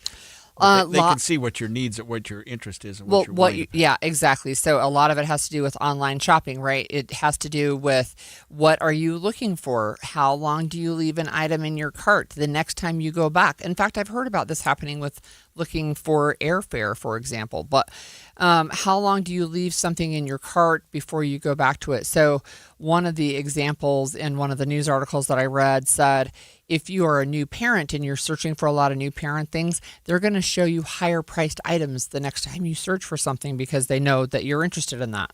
So if you leave something in your cart, what does that tell them? It tells them that you're really interested in that $150 dress, for example, rather than your $25 dress. Oh. So then it shows you more of that, right? It also adjusts prices and I expect that if I'm going to go search for something, they're going to show the same price to everybody who's looking for things like that. But what this is saying, what the FTC is looking into, is that has not been what's happening. That online retailers don't exactly do that. No, that's correct. They know they boost the price if you shop for more expensive items, for example, or you shop for a particular item that they want you to get to pay. They want to get you to pay for. I had no idea. Oh, that's a crazy I was just story. assuming it's a catalog and everybody pays the same. No matter I know we make assumptions because we're old, right? But no, it's not how that's been working. And there are also people who do the pricing where you've got peak pricing, for example, is going to be more. You're going to pay more. Is that dynamic? That's dynamic. Okay. It's where you're going to pay more for an Uber, for example, or you're going to pay more at Wendy's at lunchtime or whatever it is. Okay, but I guess the free market person in me makes it. I kind of think, well, that makes sense. I mean, if you're a retailer, you want to make the most for your money. If I'm a consumer, I want it to be the same for everybody. Yeah, I can understand. The FTC, I guess we need to look out for people maybe like me who just buy and pay whatever they ask for, right? Because we're too dumb to do it the right way. You're right. So the FTC doesn't actually have the authority to ban this personalized pricing in all circumstances, but they would at least have, they're proposing a policy that businesses have to clearly and conspicuously disclose if they're engaged in personalized pricing. And then they have to share the kind of data that they're using to make that decision. So we know for a long time our personal data has been tracked. This was long before the internet. Marketing agencies, they made big money off of selling personalized data, targeting information to companies that wanted to target.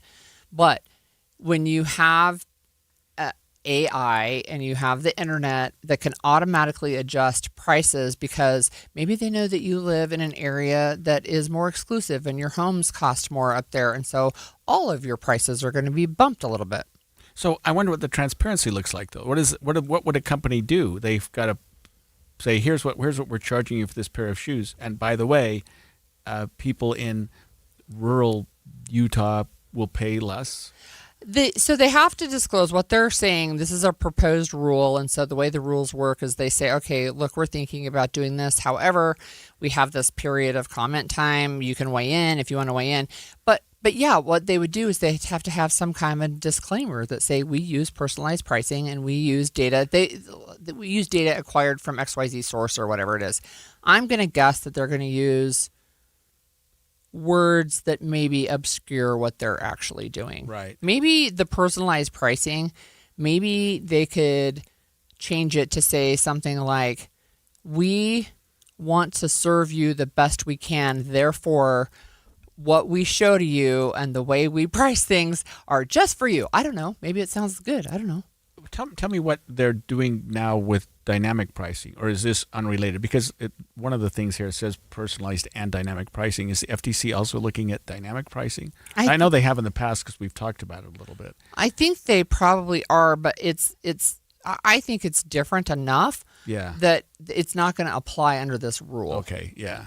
So I think that happens too. And if you look at I don't know, eBay used to be big. I don't know if it's nearly as big as it used to be, right? But then I would consider that is because it's an auction site, right? What are people going to pay for this? Well, if you see that somebody's going to pay $100 for your Lego set that you paid $50 for, you're going to go bump your price. Right? Because the neighbor's set Lego set just went for $100 instead of $50, right? So anyway, it's just one more thing where you look at it and say, okay, what are they doing? Yeah, no, I understand. My wife and I are completely different in this respect. I'm still a brick and mortar shopper. I like to go to a store. I like to deal with people that are, making their living doing that. I like to look at a price tag because everybody walks in the store, I think, unless I'm an idiot, looks at the same price tag. And now we have digital price tags though, so those can change just like that. Have you seen those? No. They're literally digital price tags on the shelf. Yeah. Yeah, they're digital price tags, and those can change very, very quickly. You're Greg Skordas. You're not very smart. No, that's not what I said. No. I'm just thinking what they're thinking. This guy just pays whatever the price. I don't know. He wants something bad enough. I don't know. So it's the National Retail Federation. It represents big companies like Walmart, Target, Macy's, and smaller stores. They said retailers still want to offer incentives like you can have rewards programs or you can have loyalty programs. That still collects personal data, right? If you go to the grocery store, I put in my phone number and then it knows what I buy and it knows what coupons I use and it can target me. Yeah, it does that. And I do that knowingly. Well, this seems like something, given our current climate, that the FTC would not do. So I'm wondering why they're proposing this. I mean, it just seems like the current administration, this is not something that they would necessarily do because they seem beholden to the big. You know what I mean? Like you're probably getting. But they love to make a buck. I mean. Yeah, I guess. So anyway, it's interesting. New Jersey has placed a moratorium on those electronic shelf labels. Maryland, Connecticut, New Jersey prohibit personalized pricing. California and New York are considering legislation that would ban personalized pricing. So there's a consumer advocacy organization. So Consumer Reports, right? Right. They said that they thought the FTC's proposal was encouraging, but it still requires consumers to read those disclosures. And then what they said is the group should follow the state's lead and ban companies from using consumer data to personalize prices in the first place. Yeah, so I'm looking at a report that the FTC filed in January 2025. They found that grocers, clothing companies, and others were using third-party companies to help them individualize online prices based on shoppers' locations, like you said, browsing histories, like you also said, and other factors, including how long they left items on their virtual shopping carts. Just exactly what you said, yeah. So if you remember, we had a conversation just super recently about Amazon, the big giant in the room, forcing companies to, like other companies, to lower their prices so that Amazon could always have the lowest price. Right. I mean, to raise their prices, not lower. Right. And if I remember correctly, it was like Target. Like you're looking at a pair of jeans, you can buy it at Target for, $28. You can buy it on Amazon for $25, but Target can't go below the $25. There was all kinds, there was legal stuff from Amazon saying, nope, we're the big gorilla in the room and we want to stay that way. So you seem to think this is a good thing. Well, I mean, I don't want to be targeted because I'm already targeted with the ads enough, right? Yeah. It's like, oh, you looked for a dress for the mother of the groom coming up. Let me show you 25 other ones. Yeah, seriously. And they're all high-priced ones. So. All right. Well, good. I learned a lot there, just as I did about Dutch ovens. This has been a very educational day so far. Coming up on Inside Sources. Some new data shows that where in the country young people are getting married the most. And yes, you can probably guess where. Provo, Utah. But the rates are staying steady for several years, or is Provo seeing a downward marriage trend like most of the country? We're going to talk about that when we come back. 10:30 at KSL News Radio. I'm Amanda Dixon. KSL's top story this hour. The federal government says they no longer plan to turn a Salt Lake City warehouse into an ICE detention center. In a recent court filing, they say they plan to sell off the warehouse just a few months after buying it for more than $145 million. This comes after Salt Lake City and county leaders sued over their plans. Legal experts say that lawsuit likely will not be resolved until the sale of the warehouse is finalized. A new bill being proposed here in Utah would crack down on artificial intelligence use during the election season. The bill was put forward to the Government Operations Interim Committee by Senator Heidi Baldery and would enact a prohibition period of 45 days before an election on any malicious deepfakes. The proposed penalty could be a Class B misdemeanor consistent with certain existing election-related expenditure and reporting violations. She says those 45 days are more vulnerable than the rest of the election season, and the bill would help keep elections fair. Our top national story this hour from ABC News, we're learning about a deadly mid-air crash in Pennsylvania when a small plane flew into a police helicopter doing low-altitude drills. ABC's Aaron Katersky has more. The impact tore the plane apart and sheared off the helicopter tail and rotor blades before it rolled onto its side. Inside the wreckage, 2 troopers were trapped. Authorities say one trooper kicked out a window, then pulled his bleeding partner to safety. Both of the troopers are expected to survive. The pilot of the plane was pronounced dead at the scene.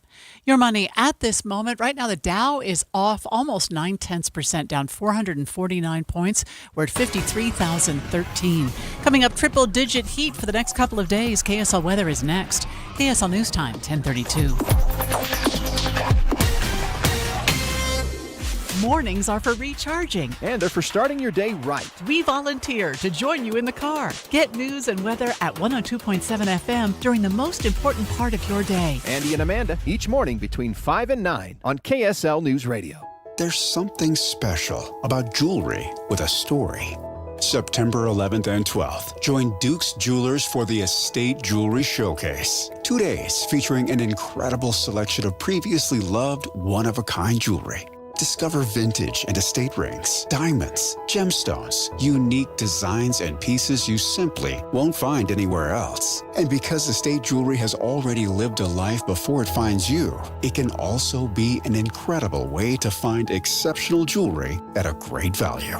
Whether you love the charm of vintage jewelry, you're searching for something completely unique, or just love the thrill of finding the perfect piece, this is an event you won't want to miss. The Duke's Jewelers Estate Jewelry Showcase, September 11th and 12th at Duke's Jewelers in Springville. Come find a piece with a past and make it part of your story. Duke's Jewelers. 4 generations, nearly 8 decades, and jewelry worth remembering. With Progressive's Name Your Price tool, you can choose the best coverage option for you. Because you know you. Like, you know you can't cook. You're not one of those people who say that they can, but when people come over for dinner, they find out the hard way, you can't. You can't even microwave popcorn, and that's literally just one button. Plus, measuring and patience are huge parts of cooking, and that's just not you. Only you know you. So get coverage options within your budget with Progressive's Name Your Price tool. Progressive Casualty Insurance Company affiliates. Price and coverage match limited by state law. Finding great candidates to hire can be like, well, trying to find a needle in a haystack, but not with ZipRecruiter. Its powerful technology actively finds and invites qualified candidates to apply to your job. So while other companies might deliver a lot of hay, ZipRecruiter finds you the needle in the haystack. See why 4 out of 5 employers who post a job on ZipRecruiter get a quality candidate within the first day. Try ZipRecruiter for free at ZipRecruiter.com/free. That's ZipRecruiter.com/free. ZipRecruiter. What did you set this thermostat to? A balmy 72. Isn't that a little warm? I'm just tired of wearing that sweater all the time. But after 30 years of office thermostats, I'm finally in charge. Turns out the best part of retirement isn't having less to do. It's finally getting to choose. At Ovation Homes, they build homes designed for your next chapter, not your last. Ideal for homeowners that want to spend less time on upkeep and more time enjoying the things in life that matter most. Single-level living with modern finishes and low-maintenance features, designed for real life and real budgets. A fresh approach to active adult living in northern Utah. And during the Next Chapter event, you can receive $7,500 on select quick move-in homes or $10,000 on a new home build. Visit Sadie's Glen in Syracuse or online at ovationhomesutah.com. That's ovationhomesutah.com. Your best years really do start at Ovation Homes.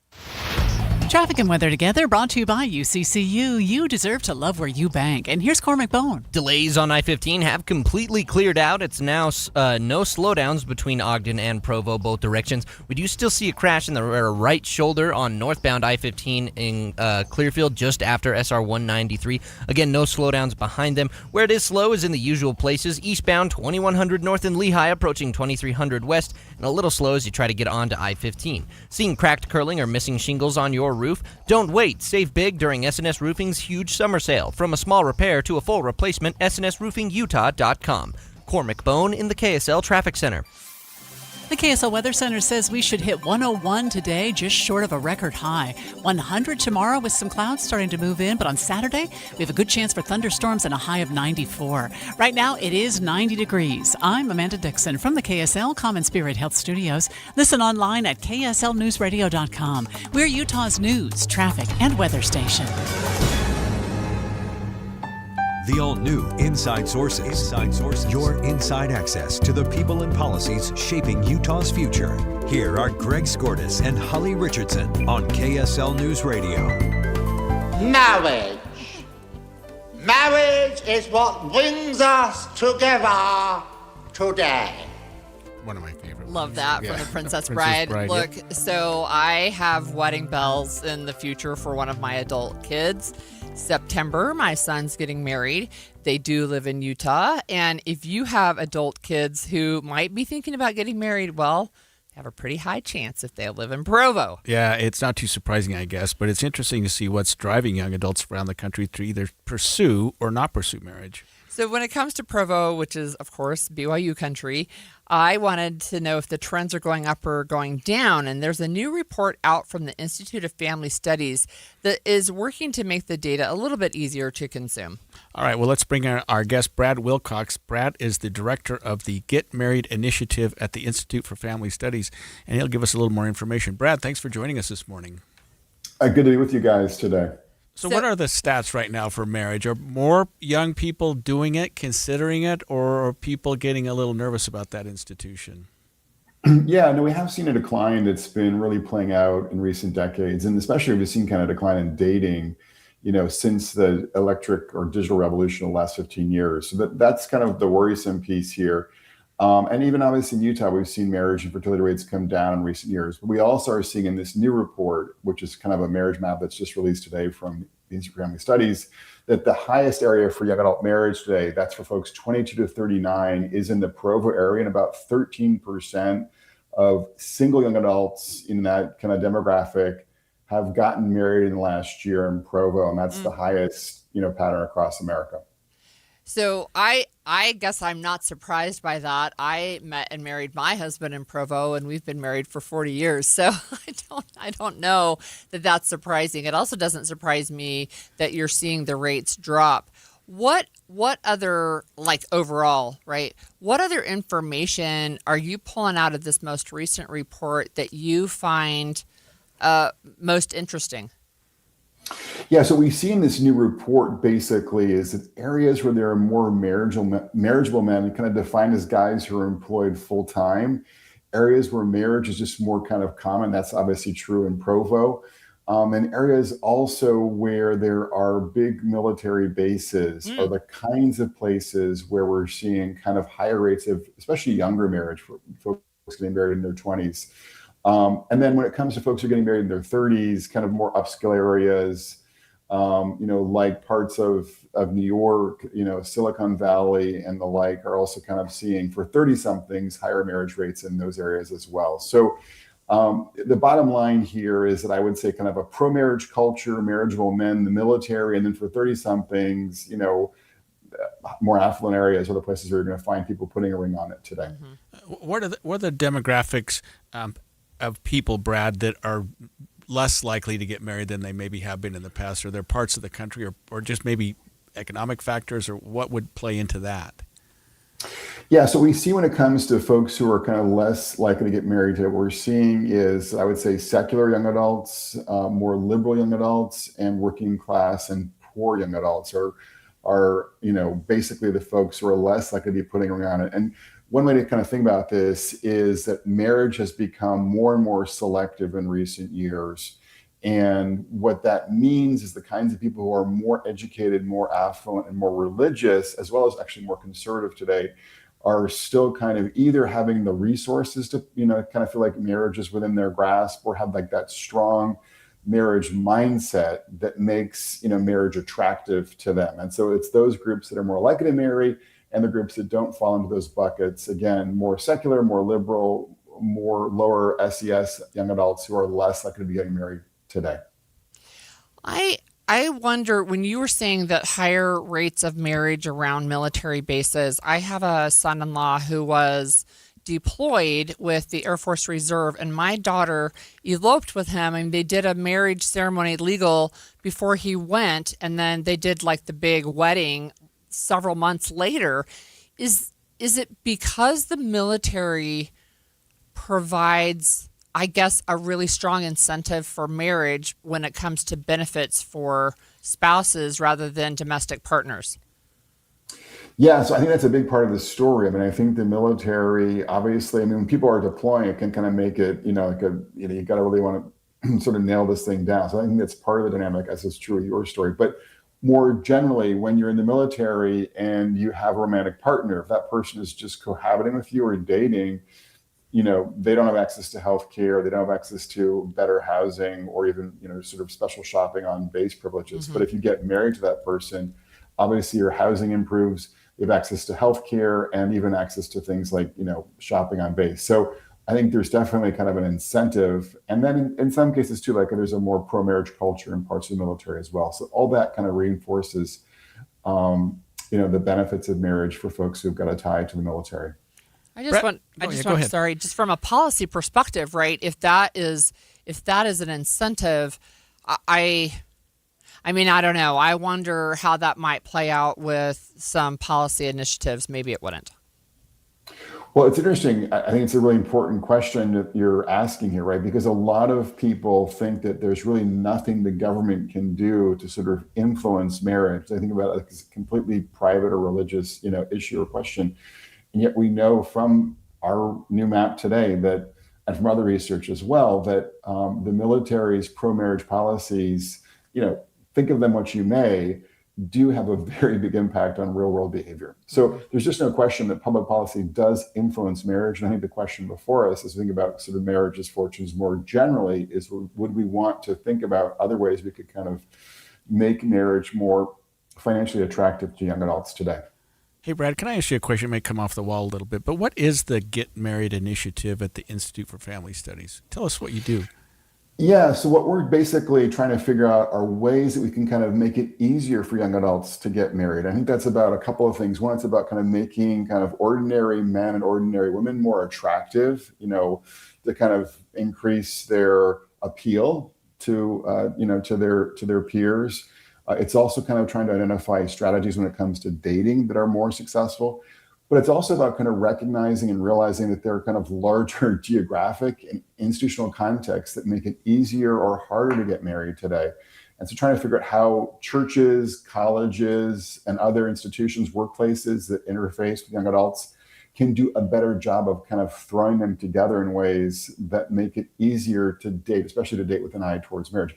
Because we have documented a kind of dating recession with our partners at the Wheatley Institute at BYU that's kind of basically reducing, unfortunately, dating among young adults today. What we're seeing, for instance, is about 2/3 of eligible single young adults in their 20s and 30s are not dating seriously. And so we're trying to figure out, strategies that will make it easier for young adults to kind of find their way into social scenes and situations that can kind of put them on a pathway to marriage. Of course, if they're hoping to get married. So I think it's interesting that BYU, with the reputation that it has for being a university where people do get married, and you found that even in your research, but they're starting to think about how do we get these young adults to date, because they're not even doing that. All right. Thanks for joining us. That was Brad Wilcox. Really interesting. Next on Inside Sources, I want to know, are there limits to religious freedom? Loaded question, I get it, but there's some interesting battles brewing in Texas right now that bring up questions of religious freedom for Christians. But what about Muslims? It's an interesting conversation. Stay with us. Amanda, every business needs IT help, and sometimes you've got that guy who already works for your company who knows how to do this stuff, but sometimes you don't, or the guy who knows the IT stuff, that's not his actual job. Right. So Les Olson IT they can be your 24/7 help desk. They can support your existing help desk. They can do advanced cybersecurity protection. Maybe just come and take a look. Are you subject to phishing or ransomware or other things? What are the cyber threats you're facing? And you've got to make sure that your data is secure, so both cloud and data backup solutions, they can help you with that. Plus, everybody's got to use a computer. That's where hardware comes in, infrastructure support. You don't have to know all this stuff because Les Olson IT knows it. And most of the time, they can help you fix whatever's going wrong remotely, just off your computer. Plus, of course, they have copiers and printers. They always will at the very best price. Les Olson IT is your trusted local IT partner. They've been in business for 70 years, and they've got 9 locations from Logan to Las Vegas. Find out more at lesolson.com. Want to rep the bright side? We're giving you a chance to win a limited edition KSL Brightside t-shirt. To enter, visit ksl.com/win. We'll have you subscribe to KSL Brightside on YouTube and leave a comment on your favorite video. You could be one of the lucky winners to sport this exclusive Brightside gear. Tune in for a smart take on life, current events, and everything important to you and your family with a dose of fun. Join Ethan Millard and Alex Curie every weekday from 1 till 3 p.m. on KSL News Radio and streaming live on YouTube from noon till 1 p.m. My friend Joey means well. Always remember that the early bird gathers no moss. But he gets a little confused. You know, you can't make a silk purse out of a wooden nickel. Like Joey, many of us can be confused when it comes time to plan for retirement. When to take Social Security, how to use that 401k, what about the stock market, taxes, and Medicare? Todd Kim at Galileo Wealth Management can help to simplify retirement planning. His goal is to have you walk into retirement with confidence, not worry, and to address the #1 concern among retirees today, the fear of running out of money. Call Galileo Wealth today for a no-cost, no-obligation meeting to talk about the details of your retirement. 385-247-7000. It's 385-247-7000. Or online, GalileoWealth.com. And remember, one man's trash is thicker than water. Of course, water's not thick at all. It's watery. Matthew. Huh? Oh, sorry. It's okay. I just need you to listen to me. I know that a lot of times, Mom, it might not seem like I'm listening to you, but I am. I hear you. And what you say really does matter to me. I mean, let's be honest. No kid likes rules, but I get why we have them. I hear you, and I know it's because you care. All the talks we've had over the years, including what you've told me about not using alcohol and other drugs, they stick with me. And believe it or not, they really do make a difference, especially at times that matter most. Hey, want a drink? No thanks, I'm good. So thank you, Dad, for talking and preparing me for what's ahead. Thanks, Mom, for never giving up and always being my biggest fan. Thank you for letting me know what you expect, so I can try to meet your expectations. Thank you for talking. For more information about talking with your kids about underage use of alcohol and other drugs, visit underagedrinking.samhsa.gov. Onyx, I keep having stomach issues. Please make me a doctor's appointment. Okay, are you suffering from diarrhea, bloating, gas, or oily stools? If so, you may want to ask your doctor if it could actually be a problem with your pancreas, called exocrine pancreatic insufficiency, or EPI. My pancreas? How is EPI treated? A prescription medicine like Creon, pancrelipase, is used to treat people who can't digest food normally because their pancreas doesn't make enough enzymes. Creon is the #1 prescribed treatment for EPI. Creon may increase your chance of fibrosing colonopathy, a rare bowel disorder. Tell your doctor if you have a history of intestinal blockage or scarring or thickening of your bowel wall, if you are allergic to pork, or if you have gout, kidney problems, or worsening of painful swollen joints. Call your doctor if you have any unusual or severe gastrointestinal symptoms or allergic reactions. Take Creon as directed by your doctor and always with food. Do not chew capsules, as this may cause mouth irritation. Other side effects may include blood sugar changes, gas, dizziness, sore throat, and cough. These are not all the side effects of Creon. You can learn more at 1-800-633-9110. Before your appointment, visit creoninfo.com. That's CREON info.com. KSL Brightside with Ethan and Alex. Ethan rolls up with let's talk about balding, you guys, and then looks at both of us, and then now we're in a bad spot. Now we're in a bald spot. Alex. It's all good.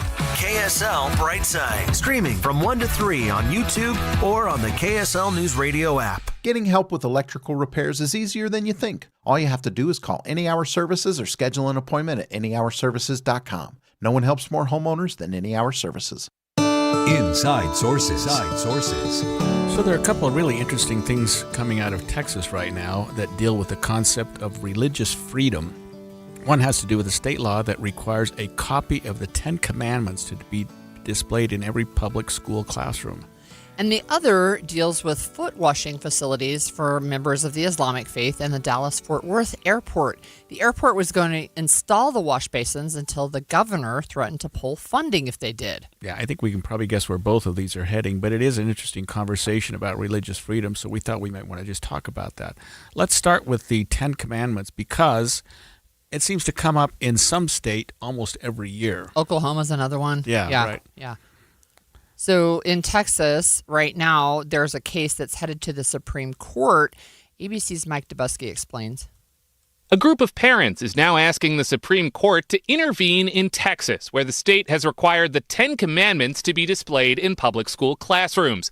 They argue the measure violates their religious freedoms and parental rights. The court is likely to decide this fall whether to take up the case before the end of the year. Right now, 4 states require the 10 Commandments to be displayed in public schools. A dozen others are considering similar measures. Mike Dubusky, ABC News.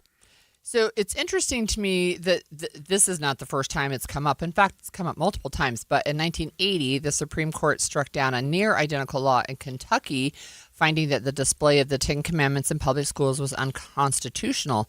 But I would say that things have changed since 1980. Well, the court has changed, but the First Amendment hasn't. And it's hard to imagine how that we could change that. I mean, since 1980, not that long ago, but it's not like... I don't know. I don't see the Supreme Court taking this one and saying, you know what, we're going to have schools required to have the 10 Commandments. You know, the state can do that. I mean, that absolutely flies in the face of the First Amendment. So if you remember, so I'm looking at SCOTUS blog. Yeah. And we've had Kelsey Dallas on. She's not joining us today, but one of the things that they remind us is that in 2022, there was the court ruled in favor of a high school football coach. He lost his job because he was leading post-game prayers on the field. And then Justice Gorsuch said that the courts should, quote, look at history and the understanding of the drafters of the Constitution rather than use lemon, which you can tell me what that is. Do you know what lemon is? No. To determine, it's Lemon versus Kurtzman to determine whether a law violates the Constitution's Establishment Clause. So what Gorsuch said 4 years ago was that the court had, quote, long ago abandoned Lemon. Oh, okay. No, I'm sorry. I'm embarrassed. I don't know exactly what that means. No, that's okay. But I think I stumped the attorney. Hooray! Yeah, you did a good job, too, at the whole First Amendment thing. I mean, I guess what he's saying is that there have been some inroads that the Supreme Court has allowed for something like that, where it is a voluntary act by. I mean, the school requiring 10 Commandments is one thing. Yeah. The coach saying, hey, I'm inviting my players to join in prayer at the end of the game without making that a requirement to be on the team is quite another, because then you can opt in or opt out. And I think that's where there has, at least so far, been a line, although it's not a real bright line. So it is interesting. So in this case in Texas, as you said, it is requiring that classrooms display the 10 Commandments. And not only that, they have to be drawn from the King James Bible, even though there are other places that would have something similar. So the challengers are public school families who come from an array of religious backgrounds, including other Christianity, right? Other Christian sects, Judaism, Hinduism, and non-religious backgrounds. And they said, look, it violates both the Establishment Clause and our right to freely exercise our religion. You know, if you read the 10 Commandments, you think, what a great idea. It's just that they are religious based. I mean, I guess if you had a sign up that said, be nice to your fellow student, you know, and every school was, the golden rule kind of a thing without, but when you make it religious based, which is, it's clearly religious based, I mean, it's 10 Commandments, then it just puts a different perspective on it, and you make it required in every school. I don't know, if you flip the handle, and I don't know what other religions that maybe are less popular right now might have in terms of as something similar to the 10 Commandments, and if you put that up in front of the school. Well, Islam has the Quran. Right. Right. So they do have codes of conduct in there, and I'm sure that you could pull pieces out of it of the Quran. And I just imagine the heads exploding if that were to be a law that requires that be put in classrooms. But if you pulled that out of the Quran and said, oh, this was in the Bible, people, even though it would be the exact same words. Oh, yeah, I know what you're saying. Yeah.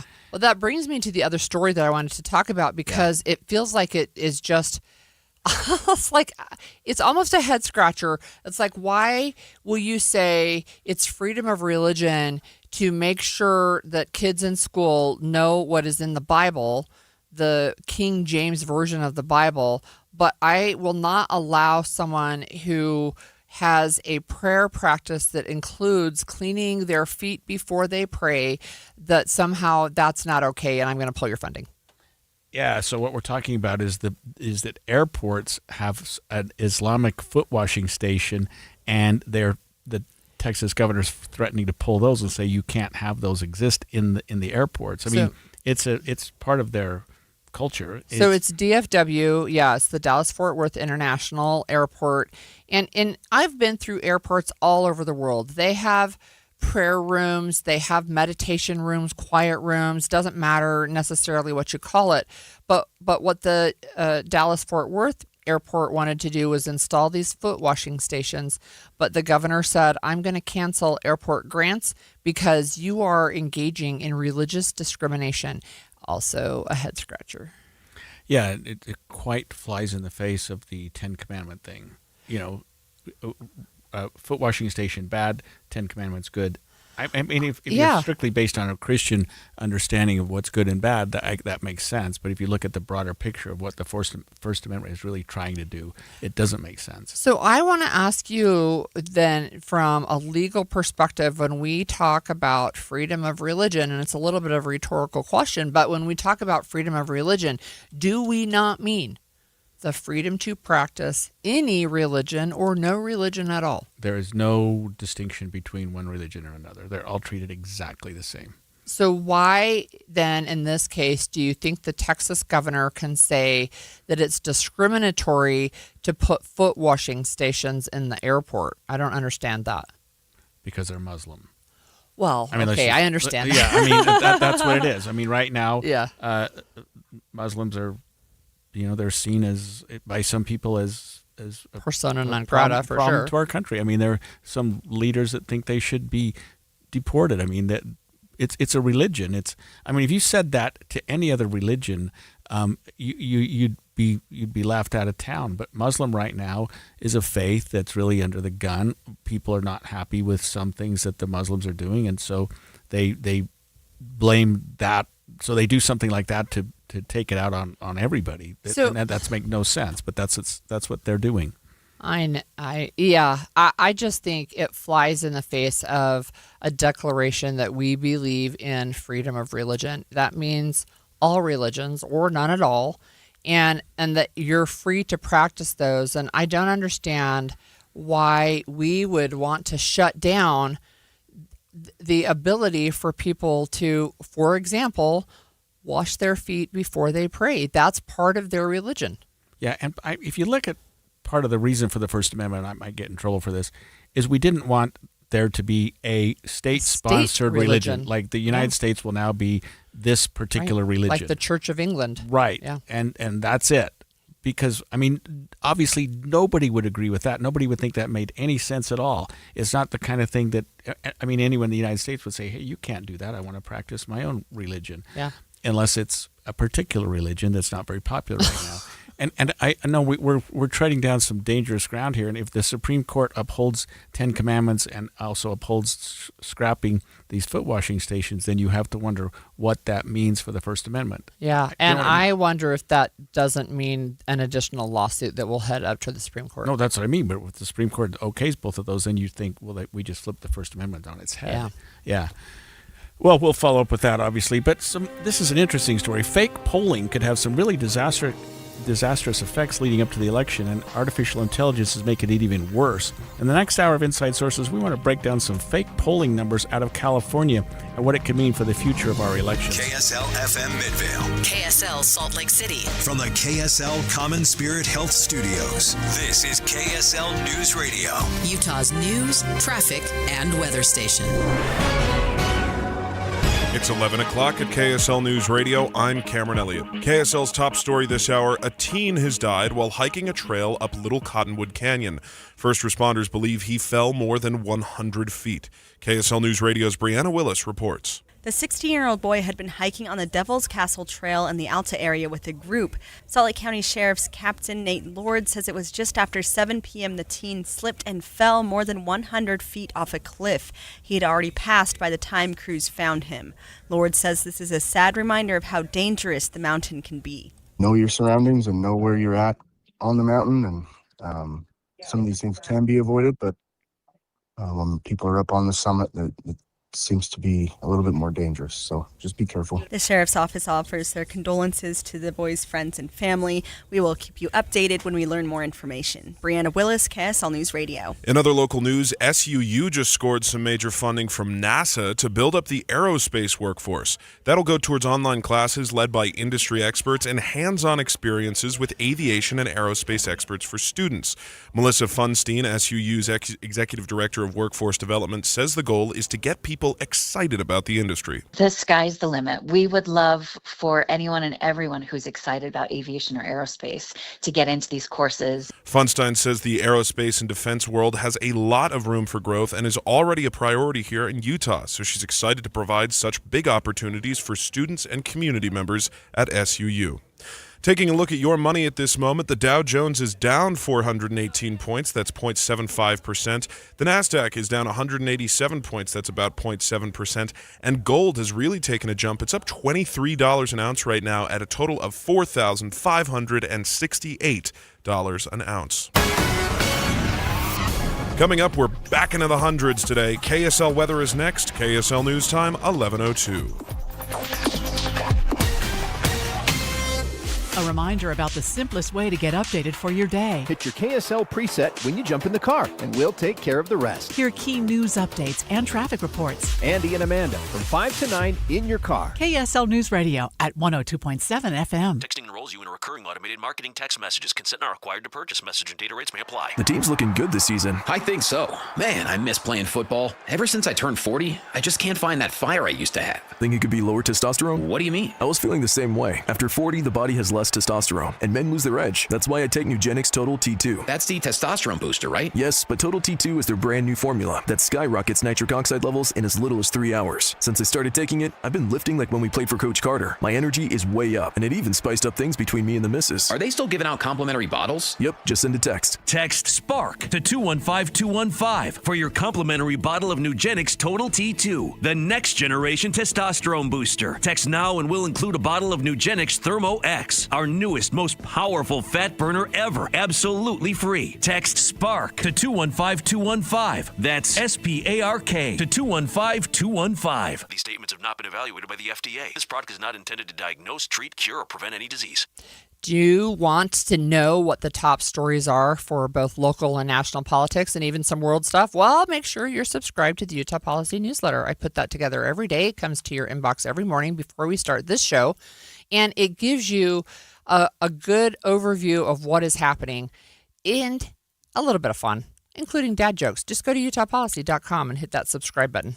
This is Colin Keary from the New Millennium Group. Have you ever had a question for your financial advisor only to find out that the next available appointment is months away? At New Millennium Group, we believe that financial advice should never be limited to once-a-year review meetings. Life happens every single day. Markets change, retirement questions come up, family situations evolve, and when they do, you deserve answers. That's why we pride ourselves at the New Millennium Group on being accessible when our clients need us most. Whether you're wondering about your investments or a major life decision, our team is here to help provide guidance. We're not interested in being the firm you hear from once a year. We want to be your trusted resource throughout your entire retirement journey. If you're looking for a financial team that values relationships, communication, and responsiveness, we'd love to meet you. Give us a call today at 888-999-6370. That's 888-999-6370, or visit us at utahsfinancialplanner.com. Hi, this is Doug Wright. I'm here with Monty from Connecticut Quality Water Systems of Salt Lake, an authorized independent Connecticut dealer. And I was thinking the other day, Monty, that every water softener I've ever seen has a giant tank that holds bags and bags of water softener salt. Well, except one, the one I have in my home. And I picture this, my Connecticut has the little salt tank about the size of a paper shredder or a small trash can. Well, Doug, that's because the Connecticut water softeners use so much less salt, an average of 70% less than other water softeners. So you don't need a tank that holds 6 or 8 bags of salt. I love the fact that it's so easy to fill because I don't have to lift those bags up so high, and it seems like those bags of salt, well, they're getting heavier every year. Yes, it does. When you're using 1 bag of salt for every 3 a regular water softener uses, there's no need for a large salt tank. Tired of lifting those heavy salt bags to fill your giant water softener salt tank? Go to softwaterutah.com. That's softwaterutah.com. Traffic and weather together brought to you by UCCU. You deserve to love where you bank, and here's Devin LaTorre. We just had a crash on southbound I-15 past Pleasant Grove Boulevard. It was on that right shoulder, but it's gone now. And then there is another crash a little further down southbound I-15 approaching University Parkway in Orem. This one's still on that right shoulder, not causing any delays. Attention property managers, customers judge your property in the time it takes to park. Don't fail that test. Call GoPave Utah. Seal coating, cracked ceiling, stripping, patching across the Wasatch Front. Visit gopavutah.com. I'm Devin LaTorre in the KSL Traffic Center. Today, the high is going to be in the low hundreds, and it'll stay that way until Saturday, when it dives to a high of 94 with a chance of thunderstorms. Right now, though, it's 93 degrees and partly cloudy in downtown Salt Lake City. I'm Cameron Elliott from the KSL Common Spirit Health Studios. Listen online at kslnewsradio.com. We're Utah's news, traffic, and weather station. The all-new Inside Sources. Your inside access to the people and policies shaping Utah's future. Here are Greg Skordas and Holly Richardson on KSL News Radio. Well, I think you know this. More and more people distrust election polling over the last few decades, but fake polling really isn't going to help. No, in fact, it's probably doing more harm thanks to artificial intelligence. So this is a story. It's concerning on a number of levels, and I'm talking about a story where a fake polling firm put out fake data. We're talking about not a campaign. This was not from a campaign. This was not from a political party. It was a fake polling firm that, what did they look at? this is 3 crazy. different races Right. put out polls, just made stuff up. Right, and so one of those happened to be the Los Angeles mayoral race. Karen Bass is the incumbent. She's in a tight race, and she gets these polling results that show she's Way much ahead. further ahead than she expected. And so she publishes something on her social media saying, hey, we're gaining momentum. And then a few days later, she finds out the poll was fabricated. It wasn't even real. The company gets contacted, and they're like, oh, well, we were just doing an experiment, a short-term social experiment, they're calling it, how polling information can enter and spread through information and without independent verification. Like, what? Yeah. I mean, they're saying, So- well, we were just kidding. We're just trying to see how it works. Well, so that's the part that's really concerning. And I saw my friend Dan Burton. He works in the Attorney General's office, by the way. He said multiply this over hundreds of races potentially, and then add AI into the mix. And what are you going to get? Because what does AI do? They scrape the It internet, scrapes all the polls, right? right. And they're saying, so if you're a voter and you're researching, tell me how so-and-so is doing, or, who's leading in my area. I don't know that you would do that as a voter, but if you do, but certainly campaigns do that, right? And now you're saying it ends up in the atmosphere, basically, but this fake data. And I would say it reminds me of the times where you see online polls on social media, so you say a Facebook poll, or even some news stations where there's the disclaimer, this is not a scientific poll, but you've got a really big push from one particular campaign, texts all of their people, says, go vote in this poll, right? And then they say, hey, look, according to KSL, we are way ahead. That is still different than this fake company putting out fake numbers. Yeah, this had nothing to do with any voter. I mean, you see the polling. I watched these results, 1,500 adults who are registered voters in the state of Utah with Democratic leaning, and they're plus or minus 5% accuracy. Right. Okay, Right. great. Right. That gives us a really good handle of how accurate it is, how much we should. But this is just a poll. Yeah. And to their credit, the Associated Press didn't even print it because they do require what they call independent verification. In other words, they get this thing from this polling company. They say, okay, tell us your metrics. Tell us how you got this poll and Show what you us your did. back end. They Yep. couldn't get that, Yep. so they didn't print it. But Yeah. some agencies did. Like you say, now that, boom, that's out on AI, on the web, and suddenly it's like, holy cow. And this woman, she's got to be just beside herself. She's doing this race. It's very tight. All of a sudden she gets this thing, hey, you're way ahead. Let's change our plan. Let's do things differently. Yeah. Oh, it's not even true. Yeah. She must be furious. Yeah, it's not even true, and the company doesn't even exist. You can call it a social experiment, I guess, but the concerns are really high, right? That this is going to, it's just going to introduce more uncertainty, more doubt, more, I guess, you can say more lack of trust, and that is dumb. It will introduce an increased amount of skepticism, I guess, into politics, and then add in prediction markets. Right. At a time when our election integrity does not need another reason to distrust it. I mean, how can you do that? And this wasn't just one poll in one state. Yeah. It was 3 polls in 3 states. There was a gubernatorial race in Wisconsin, another one, a gubernatorial race in Nevada. They just made up results, and they said, well, we're just trying to see what was going on. We were trying to see how these would change things. Well, you can't. I mean, we're going to lie to see how. So get this. So it was an organization. They called themselves Median Strategies. They didn't respond to the Associated Press questions, and then of course they took their website down now. But one of the things that they did say is polling has a credibility problem. This is how they're highlighting. This is what they put on their website. Polling has a credibility problem. It's like, yeah, no kidding. And then they say this, ours is the fix. No partisan clients, no campaign or party money, numbers that go wherever the data takes them, even when it's inconvenient. Trustworthy polling rebuilt. Even when it's all even a when lie. it's non-existent. It's Come all a on, lie, you guys. right? Like, That's how they were advertising themselves on their website, so they looked legitimate, and they were not. so if you go on AI and say, tell us about the latest polls, I mean, let the buyer beware, Yeah. because you're not going to get necessarily accurate information. Look, polling already, especially in political races, is already notoriously inaccurate because it's one moment in time, right? If the election were held today, Right. that's the way you start your question, right? Who would you vote for? And then you have things like generic polls, which says, if the election were held today, are you more likely to vote for the Democratic candidate without naming a name, Right. or the Republican candidate? Well, those polls give you an idea where people are kind of leaning, and right now we're seeing a really heavy lean towards Democrats. But then when you introduce names of real people, then that changes the equation. And then we know this too from political campaigns. People who respond to polls lie. Yeah, they do, because people don't like pollsters. They don't like to be polled. And then you have what happened in the first Trump election of 2016.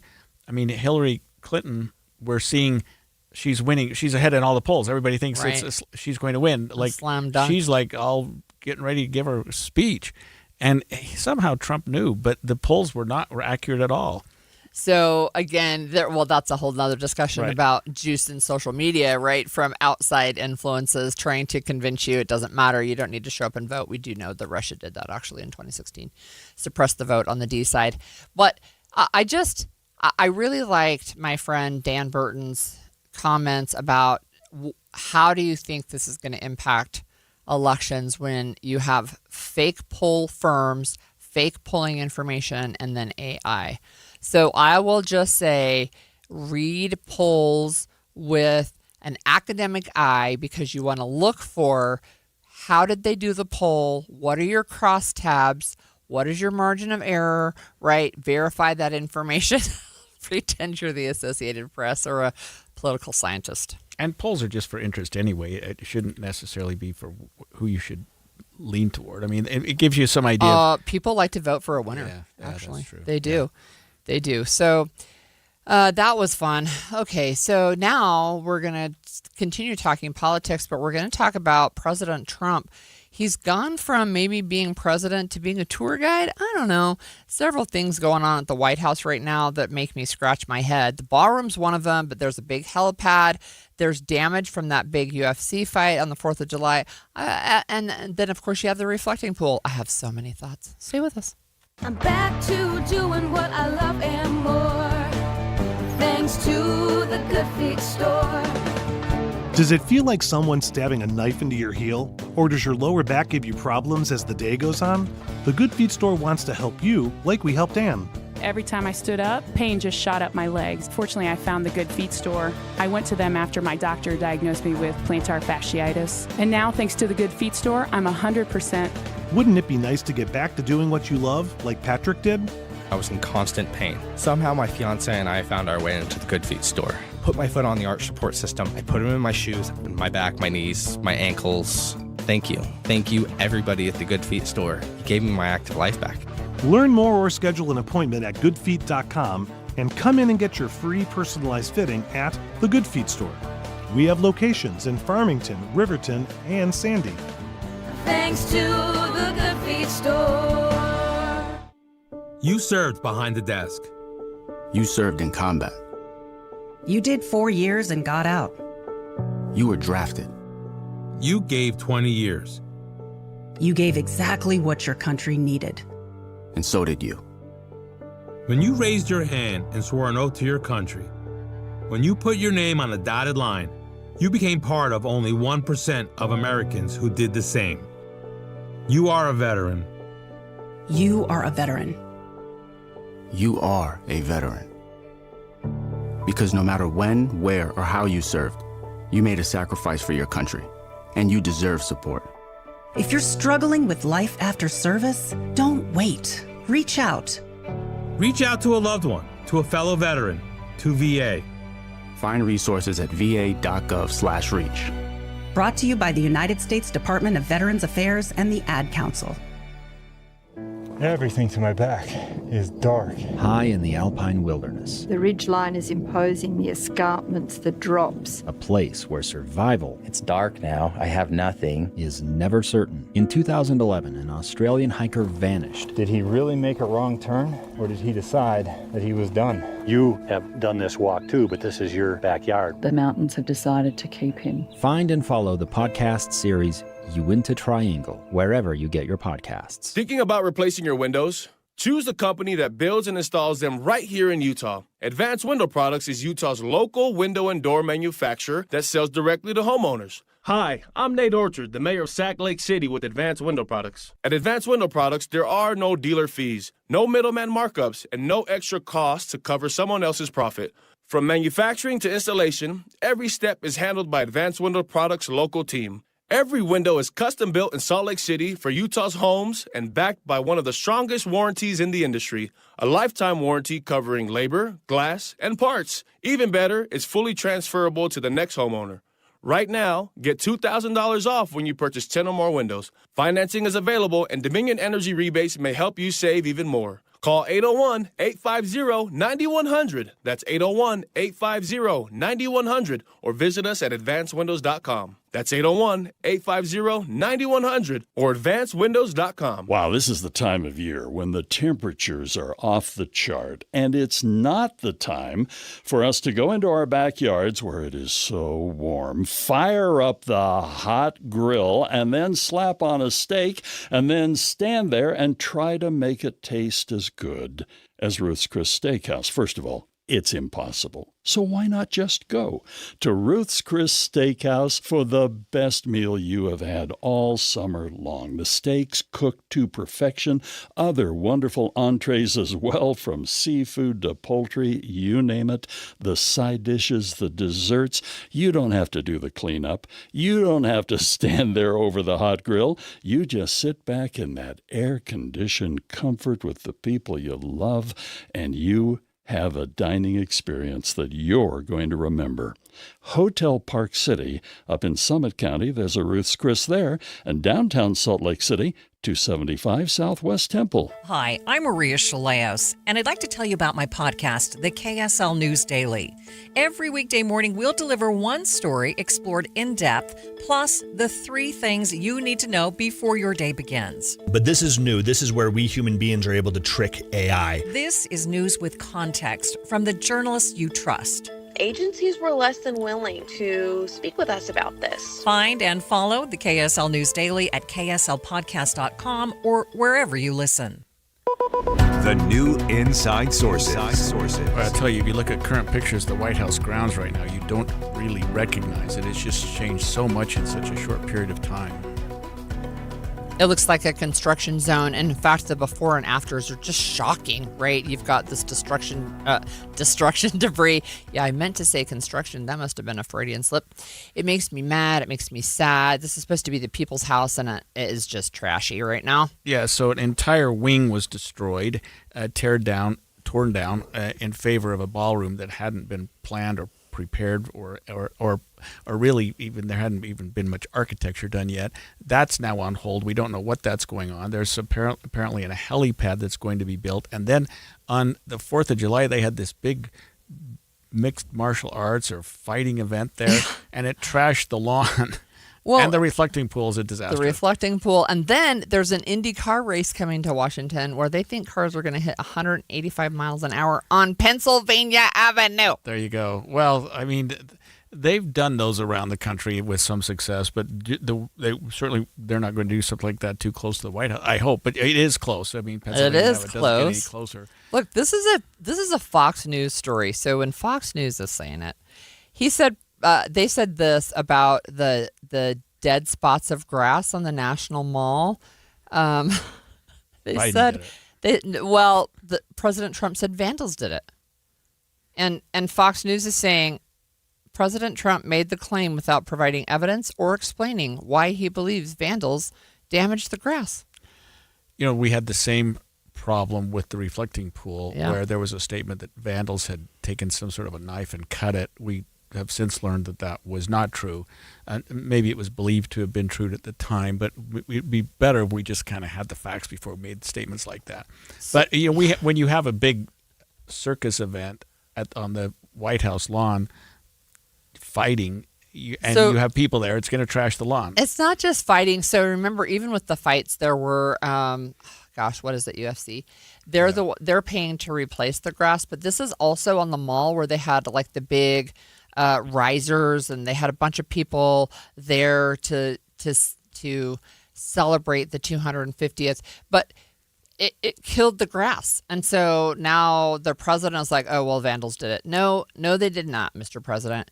And you've got a couple of other things too. So yesterday he played, this is an Associated Press article, they say he played tour guide, showing off the helipad. He autographed a piece of it. He talked about the ballroom, and he said the chopper landing area would leave visiting foreign leaders, quote, very impressed. And like a construction manager, they said, singing the praises of granite over asphalt, because he took out, they put in a helipad and then he didn't like it, and so they took it out, and now they're putting in another one. And what has happened is this: as he's traveled to other countries and seen the opulence and seen the money and seen how, even with Air Force One, I don't want to travel in something like that. We're the United States. We're the best country. We should have the best things. I completely understand that. But we don't need to be over the top in those type of things. I mean, when we're entertaining foreign dignitaries, I don't know that we need the best ballroom in the world. Gilding the White House too, right? I mean, Right, everything in there has now been gold leaf. They're changing the columns because they weren't ornate enough.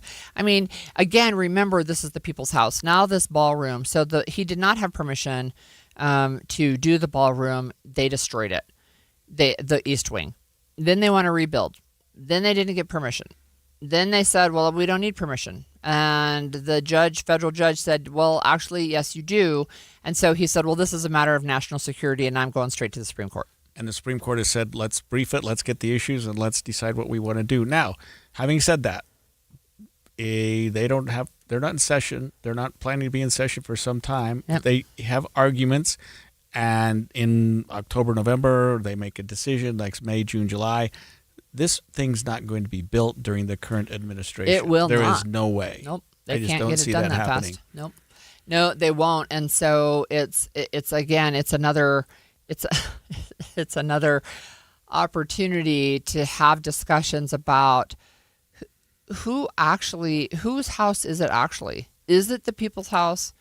Are there processes in place for a reason, right? There are preservation boards. There are places that people need to go, even the President of the United States, to get permission to retrofit, to redo, to renovate.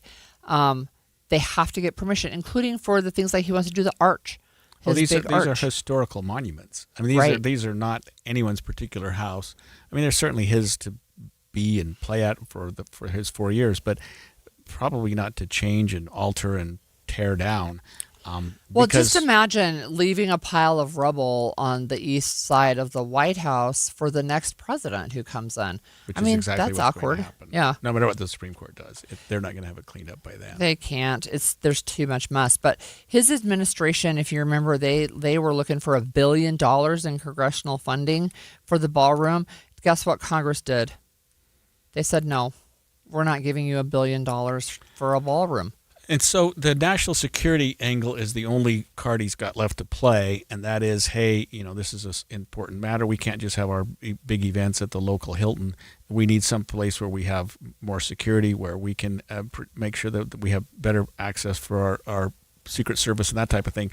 And so he's going sort of doing an end run around the who you would expect to, because this is a financial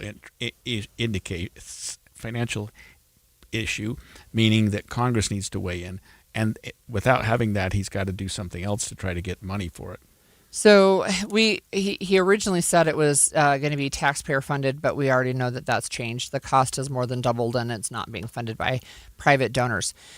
So I wanted to talk about the race, because I was, first of all, not familiar that people do other races in other capitals, but the country. This is supposed to be the last celebration of the 250th anniversary.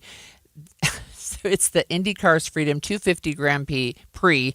They're spinning down Pennsylvania Avenue around the National Archives through some of the preeminent cultural institutions on Saturday and Sunday. And the 185 miles an hour still has me like, oh my gosh, that sounds so dangerous.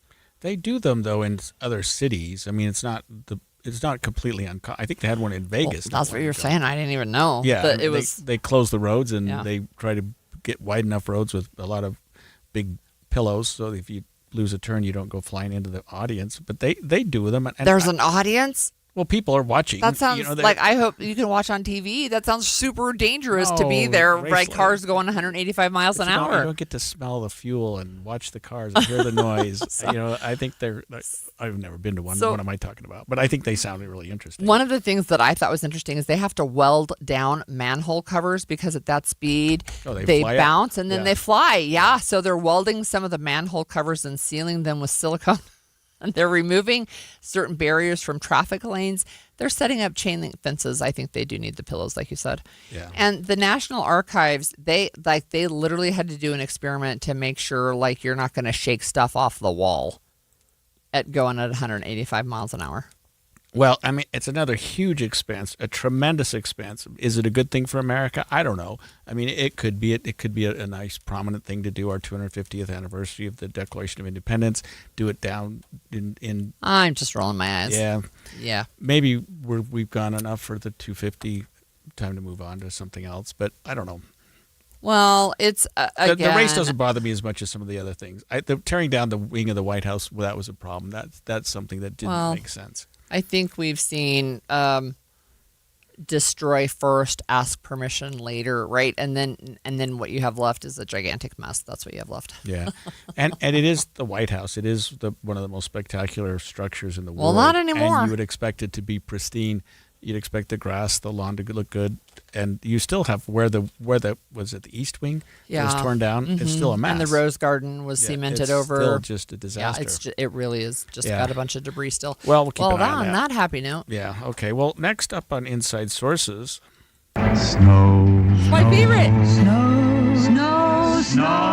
Well, Utah's ski resorts are banking on a snowy winter. Of course, we're hearing some things about El Nino, and several of the resorts are actually announcing their opening dates.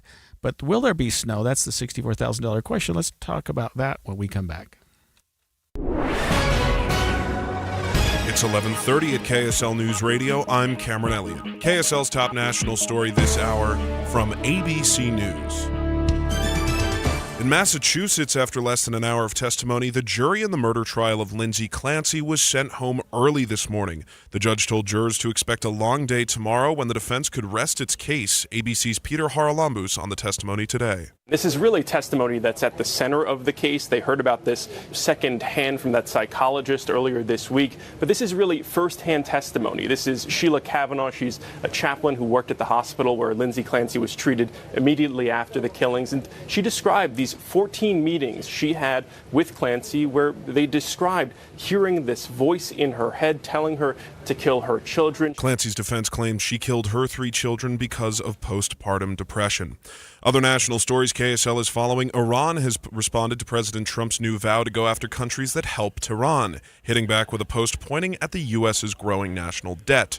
ABC News national security and defense analyst Mick Mulroy talks about the debt that surpassed a record $40 trillion yesterday. We're going to be paying more in interest on the debt per year than we're going to be paying for our defense budget per year. The Iranian foreign minister posted online, quote, "The so-called economic D-Day is a diversion from America's own crisis, unprecedented debt, and surging interest costs." Taking a look at your money at this moment, the Dow Jones is down 512 points. That's nearly a full percent. The Nasdaq is down 247 points. That's also nearly a percent. And gold is up $22 an ounce. That's 0.5%, bringing it to a total of $44,568 an ounce. Coming up, we've got 2 more extremely hot days on tap. KSL weather is next. KSL News Time, 11:32. The sources where we get our news matters. When you listen to Utah's Morning News, we want you to feel the stories are important to you and trustworthy. This is Amanda Dixon. And I'm Andy Farnsworth. Join us weekday mornings on KSL News Radio. Picture this. You pull into your driveway, and for the first time in a long time, you will love what you see. Beautiful new siding, bright, energy-efficient windows, gutters that protect your home year-round, and a deck that makes the backyard feel brand new. Not someday, not after one more year. With RGS Exteriors, the home you've been wanting can start today. Hi, Tim Brown here, RGS Exteriors.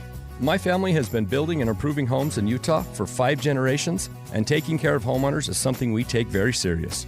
With over 1,300 5-star Google reviews, 21 Best of State awards, and our 10-year workmanship warranty, homeowners know they can trust RGS.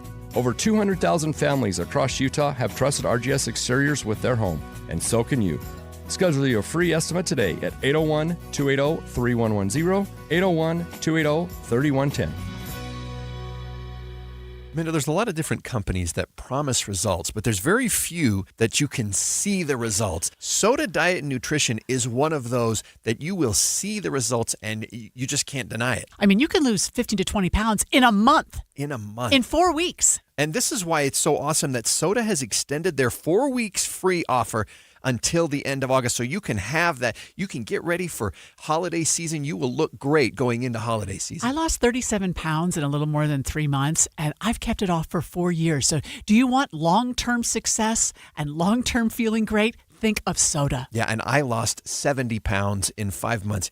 It can be done, and it feels great. You have more energy, your clothes fit you better, and you just feel confident about a lot of things. And if you don't want to take our word for it, go look on Google. There are over 10,000 fantastic Google reviews of Soda. Just call 866-800-SOTA to speak with a degreed nutritionist, or go to SOTADietNutrition.com, because Soda is, say it with me, Amanda, state of the art. If you have unpaid tax debt to the IRS that you can't pay, please hear this special notice. Specially approved IRS relief programs designed to aid delinquent taxpayers are now in effect that can significantly improve your financial situation. Depending on your circumstances, you may qualify to have your tax problem resolved in your favor, and may even have your back taxes reduced by thousands or eliminated entirely. A relief hotline has been established by Community Tax for you to call and see if you qualify at 800-224-4083. If you owe the IRS back taxes that you can't afford to pay, don't let the IRS trick you into thinking you have no way out. Our highly accredited tax professionals will let you know what you qualify for and how much you can save. We may be able to stop all liens, garnishments, levies, and save you thousands. Call and see if you qualify for this taxpayer relief at 800-224-4083. 800-224-4083. That's 800-224-4083. Traffic and weather together brought to you by UCCU. Learn how to save more this summer at UCCU.com. Here's Devin Latore. All our major freeways in the valley looking clear right now for your afternoon drive. Only seeing minor delays in Utah County on eastbound 2100 North, approaching Triumph Boulevard, mainly due to construction. I'm Devin Latore in the KSL Traffic Center. We're going to be hitting triple digits today. The Salt Lake Valley is under an extreme heat warning, so try not to stay outside too long and have a way to cool down. This is actually going to last over the weekend. Tomorrow will also be 100 degrees. Saturday, it's going to cool a bit to the low 90s with a chance of thunderstorms. Right now, though, it's 97 degrees and partly cloudy in downtown Salt Lake City. I'm Cameron Elliott from the KSL Common Spirit Health Studios. Listen online at KSLNewsRadio.com. We're Utah's news, traffic, and weather station.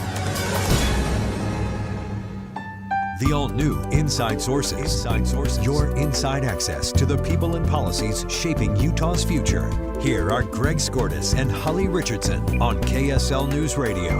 Well, I wish that playing Christmas music would make the weather cooler, but but there are several ski resorts that are placing their bets on lots of snow this year, and I think they're hoping it's coming early. So, Greg, I have a question for you. In all your years on Ski Patrol, what is the general start date for most places in Utah, ski resorts? Okay, I'm going to be facetious when there's snow, but generally most resorts want to be open for Thanksgiving. It's a huge weekend, and you get a lot of people there. Now, when I started patrolling at Park City, we were always open. We actually hosted a World Cup species event. Of horse that was considered to be And That was we fun. had a species of horse that was on the mountain once in a while. But anyway, we had a big event called the America's Opening that was the weekend before Thanksgiving. We don't do that anymore at Park City. But part of that was because we had so much snowmaking. We still do, obviously. But usually resorts want to be open for Thanksgiving. That's a biggie. And absolutely drop dead, you've got to be open before Christmas. Mm-hmm. Okay, so what I don't know if you know this because I'm putting you on the spot. What do you think the earliest, like when is the earliest you've ever seen them open? I've seen us open in October. We had some big snows, and I think Brighton will open if they get enough snow in October. But I remember skiing over the Halloween period of time. Yes. Oh, wow. Absolutely. Wow. Okay, so there's a super El Nino that's supposedly on the way, and it brings a lot of moisture, but it also brings warmer weather. So that has resorts crossing their fingers that the moisture will result in a lot more snow than last year. And because of that and other factors that I'll mention in just a second, most of the resorts have already announced their opening dates. For example, Keystone in Colorado has announced they just say in October as soon as they can, but the resorts that have fixed dates, Breckenridge, Colorado, November 6th, Vail, Colorado, November 13th, a Utah resort, Park City, November 20th, and then Brian Head down south has indicated that they're going to open November 6th. Now, those are wishful thinking, and those are based on a couple things, one of which you mentioned. Yeah. One, that is that we're expecting the super El Nino, and people are saying it's going to bring a lot of moisture. Yeah. If it's rain, we have a big problem. If it's snow, we're in good shape, but moisture is good. The second thing is this, what I've learned from being in the ski industry, is that people plan their vacations in advance, obviously, and they want to know, hey, if I want to go to Park City this year, what are your dates you're going to be open? Well, we're going to be open, and they'll actually post the closing date, which is usually the Sunday after Easter or whatever, but they'll try to go, everybody wants to be open in April. So they'll say, well, we're going to be open from November 13th to April 25th. Well, then it's okay, great, you're open for Thanksgiving. Then, okay, right. well. Right, so you plan your trip and you come and there's no snow, then you're like, well, what am I going to do? That's a problem, but it does help families make their planning. So I don't blame the resorts for doing this. And I think it's always a little bit of wishful thinking, a little bit of optimism. At my resort at Powder Mountain, there's not a lot of water up there, so snowmaking has become very difficult, or has always been very difficult. So we kind of rely on Mother Nature. But other resorts, I mean, you can open as soon as it gets cold. You don't need any rain or snow at all. If you can make snow. If you can make snow, which means you've got to be close to 0 degrees. It's got to be really, really cold. And then you just pump the water and you blow the snow. And I mean, some people are happy to just have one run. You just focus all your snow guns on a particular run, and that's where people ski. And they'll pay money to do that. And I've done it myself. When I patrolled at Park City, we had one run open. That's the one we ski patrolled. Wow. We had 20 ski patrols. I'm going to ask you because I haven't skied really since I got married, so that's been a long time. What is it like skiing on manufactured snow? Is it different? Oh, yeah, it's a harder snow. It's a people on the East Coast. Is it like shave ice? Yeah. But it is a little bit like that because it's very cold. It's very hard. Utah snow by definition, because we're desert, we have the greatest snow on earth. I absolutely believe that. Our snow is dry. It's like powder. Okay. It's so like what are you talking about? Yeah, you can't make it. It's it's this dry, powdery stuff. When you ski Utah powder, you think you're on a cloud. But man-made snow has got to be more of a slush, more of a harder surface. It's actually ski racers, they want the man-made snow. Really? Oh, because you can go faster. Also because it maintains its integrity. If you think about fluffy powder, 3 people ski it, and the course is different. Yeah. The whole idea with a ski race is that everybody skis the same course. Sure. So skiing on a sheet of ice that doesn't change are what they like. Okay. The first skier has about the same snow conditions as the 20th skier. Okay. That doesn't happen on Utah fluffy powder. That's interesting. So it hasn't been that long since we had an El Nino, and I guess it has been. 82-83 was the strongest El Nino on record so far. What I'm seeing is super El Nino is if the temperatures are warmer than 2 degrees centigrade from the normal, and I'm seeing people saying it's 4 to 5 degrees hotter. So they're saying in the Pacific it is much, much warmer. We think it's going to be the most powerful El Nino in history. But anyway, in the 82-83 year, the cottonwoods picked up close to 900 inches that season. Right. You know what they're calling this El Nino? No. Super duper. Super No, duper El I'm just Nino. kidding. But it's a I know. biggie. It's the big one. No, we had a huge ski year, 3 years ago, where we had fairly close to record numbers. But if this Super El Nino is the way they're describing it, and the temperatures stay down, now that's a bigger problem. Yeah, because potentially, rain doesn't help you with your snowpack. It But helps won't it with help your water situation. at the higher elevations, though? Yeah. wouldn't it help? Once you get to 8,000-9,000 feet, you're going to be in good shape. Some of our resorts don't have that elevation; they're going to struggle a little bit. But resorts that have snowmaking, once you get it cold, you get a little moisture, and you're going to be fine. I think if you're looking at Park City opening on November 20th, if I'm a betting person and I'm going to book hotel rooms for my family, I'm probably going to get it. I think they'll be okay. Brian Head, November 6th, that's a little scarier. But they also, it says, this is a Deseret News article I'm looking at, but there's multiple. They spent $1 million on snowmaking improvements, and so they're hoping even if there's not natural snow, they'll just make the snow. Right, and they have a particular area, Navajo Mountain, that they can run snowmaking and get that open, which is good for them. So, I mean, snowmaking good. It's still snow. You're still skiing and carving and having fun. It's just a little harder when you fall down. Ouch. Yeah. So, you know what resort will not be announcing an opening day? Oh, yeah, that one in Eagle Point. Eagle Point, yeah. yeah. They're not open at all this year. That's a real problem. You know, last year, let's pray, was an anomaly because it was the worst year it was so in bad. my 42 years of patrolling for everybody. It was awful. And there were some resorts that were open for a very short period of time. Yeah. They just didn't have enough snow, Yeah. and then they closed early, Yeah. had all kinds of problems. Yeah. Those with big money and big snow guns and big snowmaking equipment could extend their season. But if you didn't have those things in place and you were just relying on Mother Nature, you had a rough year. Yeah. Do you remember last October we had so much rain? Right. And then we had no snow. And the rain was good because it gave us a wet surface least, that was yeah. great for the snow. Once the snow comes, if it's got a wet surface, it doesn't just all get sapped into the land. But it didn't. But it have didn't snow. come. Right, yeah. Yep. We still skied. I still got about 20 days in. So Utah's good about their and I skied at Powder Mountain where I skied places where there's no snowmaking. It was great. It just wasn't a I big appreciated season. the no snow on the highway. because There you go, right. It made the commute easy. Oh, you know, we've already come to the end of our show today. So on the last segment, on your marks, get set, put your Crocs in sport mode and go. We're going to finish things off with a chat about a Utah family who are taking their Crocs, those little funny plastic shoes with holes in them, explain it here. out on the road. And they are friends of mine. Stay tuned. What if you had the most reliable fiber-powered Wi-Fi and the price didn't change for 5 years? Guaranteed. Well, thanks to Xfinity, you don't have to worry about that part of your future now through August 24th. Get their best price on gig Wi-Fi this summer before it disappears. Just $50 a month for 5 years. And get online in minutes with same-day Wi-Fi. You're guaranteed 5 years of super intelligent Wi-Fi that keeps you protected from online threats and finds and fixes issues before you even notice them. No annual contracts or commitments, no hidden fees, and the best equipment included. Plus, get Peacock Premium included for 2 years. Lock in your price and unlock the possibilities. Get it now at Xfinity.com. Xfinity.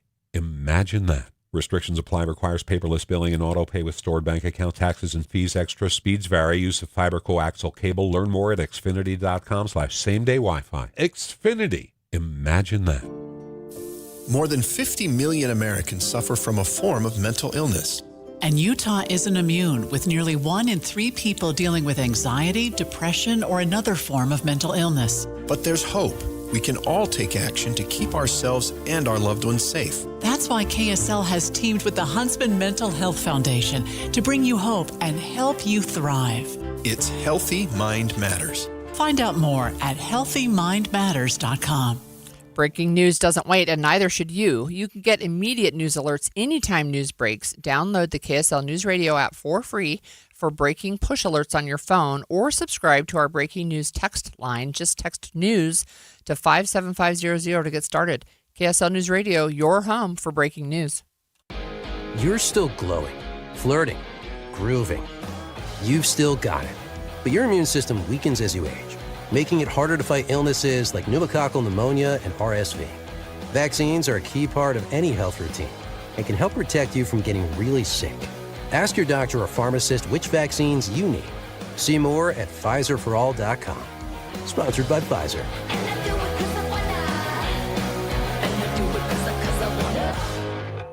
This is the story of the one. As a maintenance engineer at a beverage manufacturing plant, he starts his day knowing every line is ready to run because Grainger delivers the industrial-grade products he needs to keep mixers, conveyors, and packaging equipment moving. With Grainger's vast selection of bearings, belts, and motors, he keeps operations running smoothly, so nothing grinds to a halt. Call 1-800-GRAINGER, click Grainger.com, or just stop by. Grainger, for the ones who get it done. There's danger out there. It lurks on highways and quiet neighborhood streets. It's more likely to kill you than a shark and more terrifying than the biggest snake. Distracted driving claims lives every day. Every notification, swipe, social post, video, or selfie while driving risks your life. So while you might think public speaking or the zombie apocalypse is scary, what's really terrifying and even deadly is distracted driving. Eyes forward. Don't drive distracted. Brought to you by NHTSA and the Ad Council. This is Derek Miller speaking on business. Aspen Peak Productions brings events to life, handling everything from audio and lighting to staging and design. They work on corporate, social, and nonprofit events, making sure every detail comes together for a seamless, high-quality experience. Co-owner Rachel Sorrells-Jones joins us with more. We've all been there before. A corporate summit with harsh lights, bad audio, and a distracted audience. As an event host, your biggest fear is being forgettable. Today, the standard event is dead, and the experience is here to stay. For years, AV was seen as a utility, like electricity. You plugged it in, and it worked. But now, your audience is different. Whether you're a corporate planner or a nonprofit director, you aren't just competing with other events, you're competing with the device in their hand. This is where production design comes in, to be an architect of atmosphere. When we integrate immersive visuals, we aren't just showing a slide deck, we're building a world around your message. When you invest in intentional design, your ROI shows up in employee engagement, donor connection, and brand loyalty. Let us help you focus on your guests, knowing the environment is working for you, not against you. By elevating events across Utah and bringing people together through thoughtful design and technical expertise, they continue to support local businesses and communities. Learn more at aspenpeakproductions.com. I'm Derek Miller with the Salt Lake Chamber, speaking on business. 911, tell me exactly what happened. My son and his wife and their 2 children haven't responded. Susan Powell disappeared on a snowy morning in 2009. Your wife is missing, Josh. Yeah, but And you want to think about it for a couple of days? The podcast, Cold, has gone deep on these kinds of stories. I'd had this overwhelming feeling that he had done something to her already. Clearly, something happened on that couch because he cleaned it. Find and follow Cold wherever you get your podcasts. Any Hour Services can make sure your AC keeps you cool this summer. Whether you need a tune-up, repair, or just a second opinion about replacing it, call Any Hour Services or visit anyhourservices.com. Inside Sources. What are those? They are my Crocs. Crocs, those weird, lovable shoes that have really divided the world since they came on the scene and aren't usually seen as a great running shoe. But there's one Utah family, one that I'm really familiar with, actually, that's defying the norms, and they run in their Crocs. Okay. Let's talk about the Pachev family. Yeah, seriously, who can run in Crocs? So they can. So look, Sarah and Sasha Pachev, they live in Orem, and they have 11 kids, and they run. And they all run. They started running in Crocs when one of their older kids, Jenny, said she hated socks and she just liked the Crocs better. And so it's cheaper, right, than buying expensive running shoes, but they run together. And well, if it works, they've done it for a long people time. That run with barefoot. I got to hand it to somebody that can run in Crocs. I mean, you're going to have to get them fitted pretty well. So you can see if the heel comes off, you're in trouble. Yeah. So their oldest, Ben, he went to BYU when he was 14. He's 27 and has a PhD. So they're all runners. But Sasha is from Russia originally, and I met Sarah and Sasha in Russia when they were teenagers, believe it or not. I was there on an adoption trip. Oh, so seriously? I have a multi-decade-long friendship and relationship with this family. They are very, very fun. And Sarah has a YouTube channel now, and she does stuff on there where she's talking about they have some effort with Ukraine where they're really trying to support people in country. They have a real heart for that. I think Sasha really has some very strong feelings about Russia and Russian leadership. I think as he should. Yeah. Probably. And yet this family, it's just super fun. And every once in a while, like they'll get some national or even international organization if they're running in a marathon or something. It's like, what? Who is that person running in You'd Crocs? almost think the Crocs company would. I don't know that they sponsor them or might. do They might something. They actually. should I don't hook 'em up. remember. Do you have a pair of Crocs? I don't anymore, but I used to. I used to wear Crocs. And when Jazzy was younger, I'm going to say maybe, I don't know, 5 or 6, she had Crocs, and then they actually sell little, they're almost like pins, but they're plastic, and you push them through the holes so you can decorate your Crocs with these little things. And so she had like little Disney princesses or something in her Crocs. You know, inmates at the jails and prisons often wear Crocs. I see them walking out in the Well, corridor they when I can't go have visit them. shoelaces Yeah, now, so, can they? So they wear Crocs. All right. Well, Pacha family, we love you. Good for them. So I've got some fun facts for today. There's a couple. Today is National Radio Day, believe it or not, which I think is super fun because here we are on the radio. Yeah. Right. It is also Bacon Lovers Day. So I think that's a fun day. That's a good thing to do. So yeah, be on the radio and have some bacon. Those are two things I love doing. So you might have to help me out here because I'm having some technical difficulty, but tell me what are some of my other fun facts. Well, it's National Radio Day, National Bacon Day. And on this day in 1629... Oh, I think it's 1619. Oh, 1619. You can read... No, I just remember that date. Read my mind better than I can read with my glasses. The first enslaved Africans arrived in Jamestown. Yeah. Oh, why'd I read that one? That's not a good thing. Well, yeah, so maybe not a fun fact, but it is a fact. On this day, we're talking about August 20th. Benjamin Harrison was born. He later became the 23rd U.S. president. He was born in 1833. Mm-hmm. I've got technology working for me. Thank you. Good. But it was also on this day in 1858, so it's been a while. But Charles Darwin's theory of evolution was first published in the Journal of the Proceedings of the Linnean Society. So that was the first time where he laid out his theory of evolution. Yeah, well, that was a little controversial at the time. It still is. Yeah. Sometimes, depending on who you talk to, right?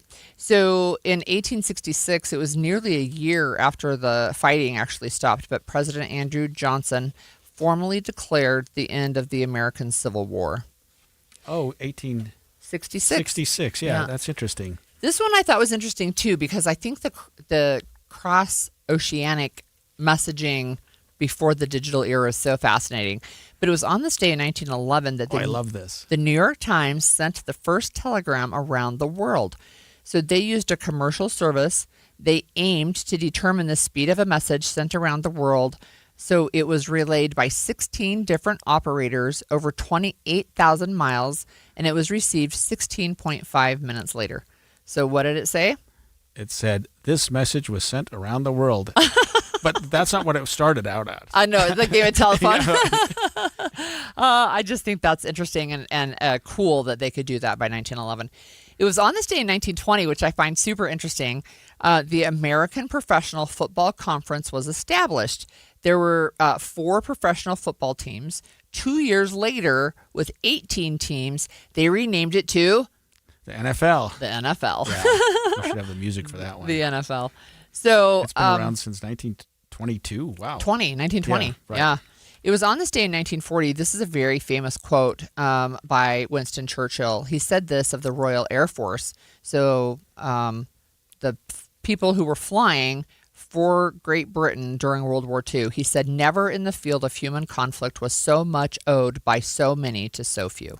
Yeah, brilliant. I'm glad you didn't try to mimic his voice, however. I couldn't do that. Those are words that lived forever. Yeah, that's wonderful. And then in 1964, U.S. President Lyndon B. Johnson signed the Economic Opportunity Act. It was an anti-poverty measure totaling nearly $1 billion. That just seems like pocket change nowadays. But Lyndon B. Johnson was a very, very opinionated president. In 64 and 65, actually, he signed the Voting Rights Act. But he was pushing anti-poverty and voting rights as his platform when he got elected. So yeah, I really liked him. Yeah. I really thought he was a good president, underrated, and didn't want to stick around any longer than he had to. Really, I think good for him. Yeah. All right, what you got for closing arguments today, Greg? I'm kind of wavering a little bit here, but when you just read what happened in 1858, Charles Darwin's theory of evolution was first published, and people were like, wow, wait a minute, that's not the way it went. 100 and so many years later, sometime later, we enacted the Constitution of the United States. Where am I going with this? Stay with me. Including the First Amendment. The First Amendment includes a couple things that people just don't appreciate, one of which is the freedom to petition. You can ask your government to fix your problems. The freedom to assemble, of course, we all know that. You can gather in public places for peaceful purposes. The freedom of the press, obviously we understand that. Newspapers, TV, online media. Freedom of speech. Share your thoughts and ideas out loud. The government cannot punish you for what your opinions are. But the very first part of it is the freedom of religion, and the First Amendment allows that you can practice any faith or no faith at all, and the government cannot set up an official state religion, and that's because, like you said earlier, the Church of England. So it's the First Amendment, I think, for a reason. I mean, and I don't mean to downplay the Second or the 25th, but the First Amendment is something that, and it's an amendment to the Constitution. We talk about the Declaration of Independence, and then we had the Constitution, then we started enacting amendments, and the first 10 amendments, of course, we call the Bill of Rights. But the establishment, or the part of that, we call it the Establishment Clause, where we say the government doesn't establish religion.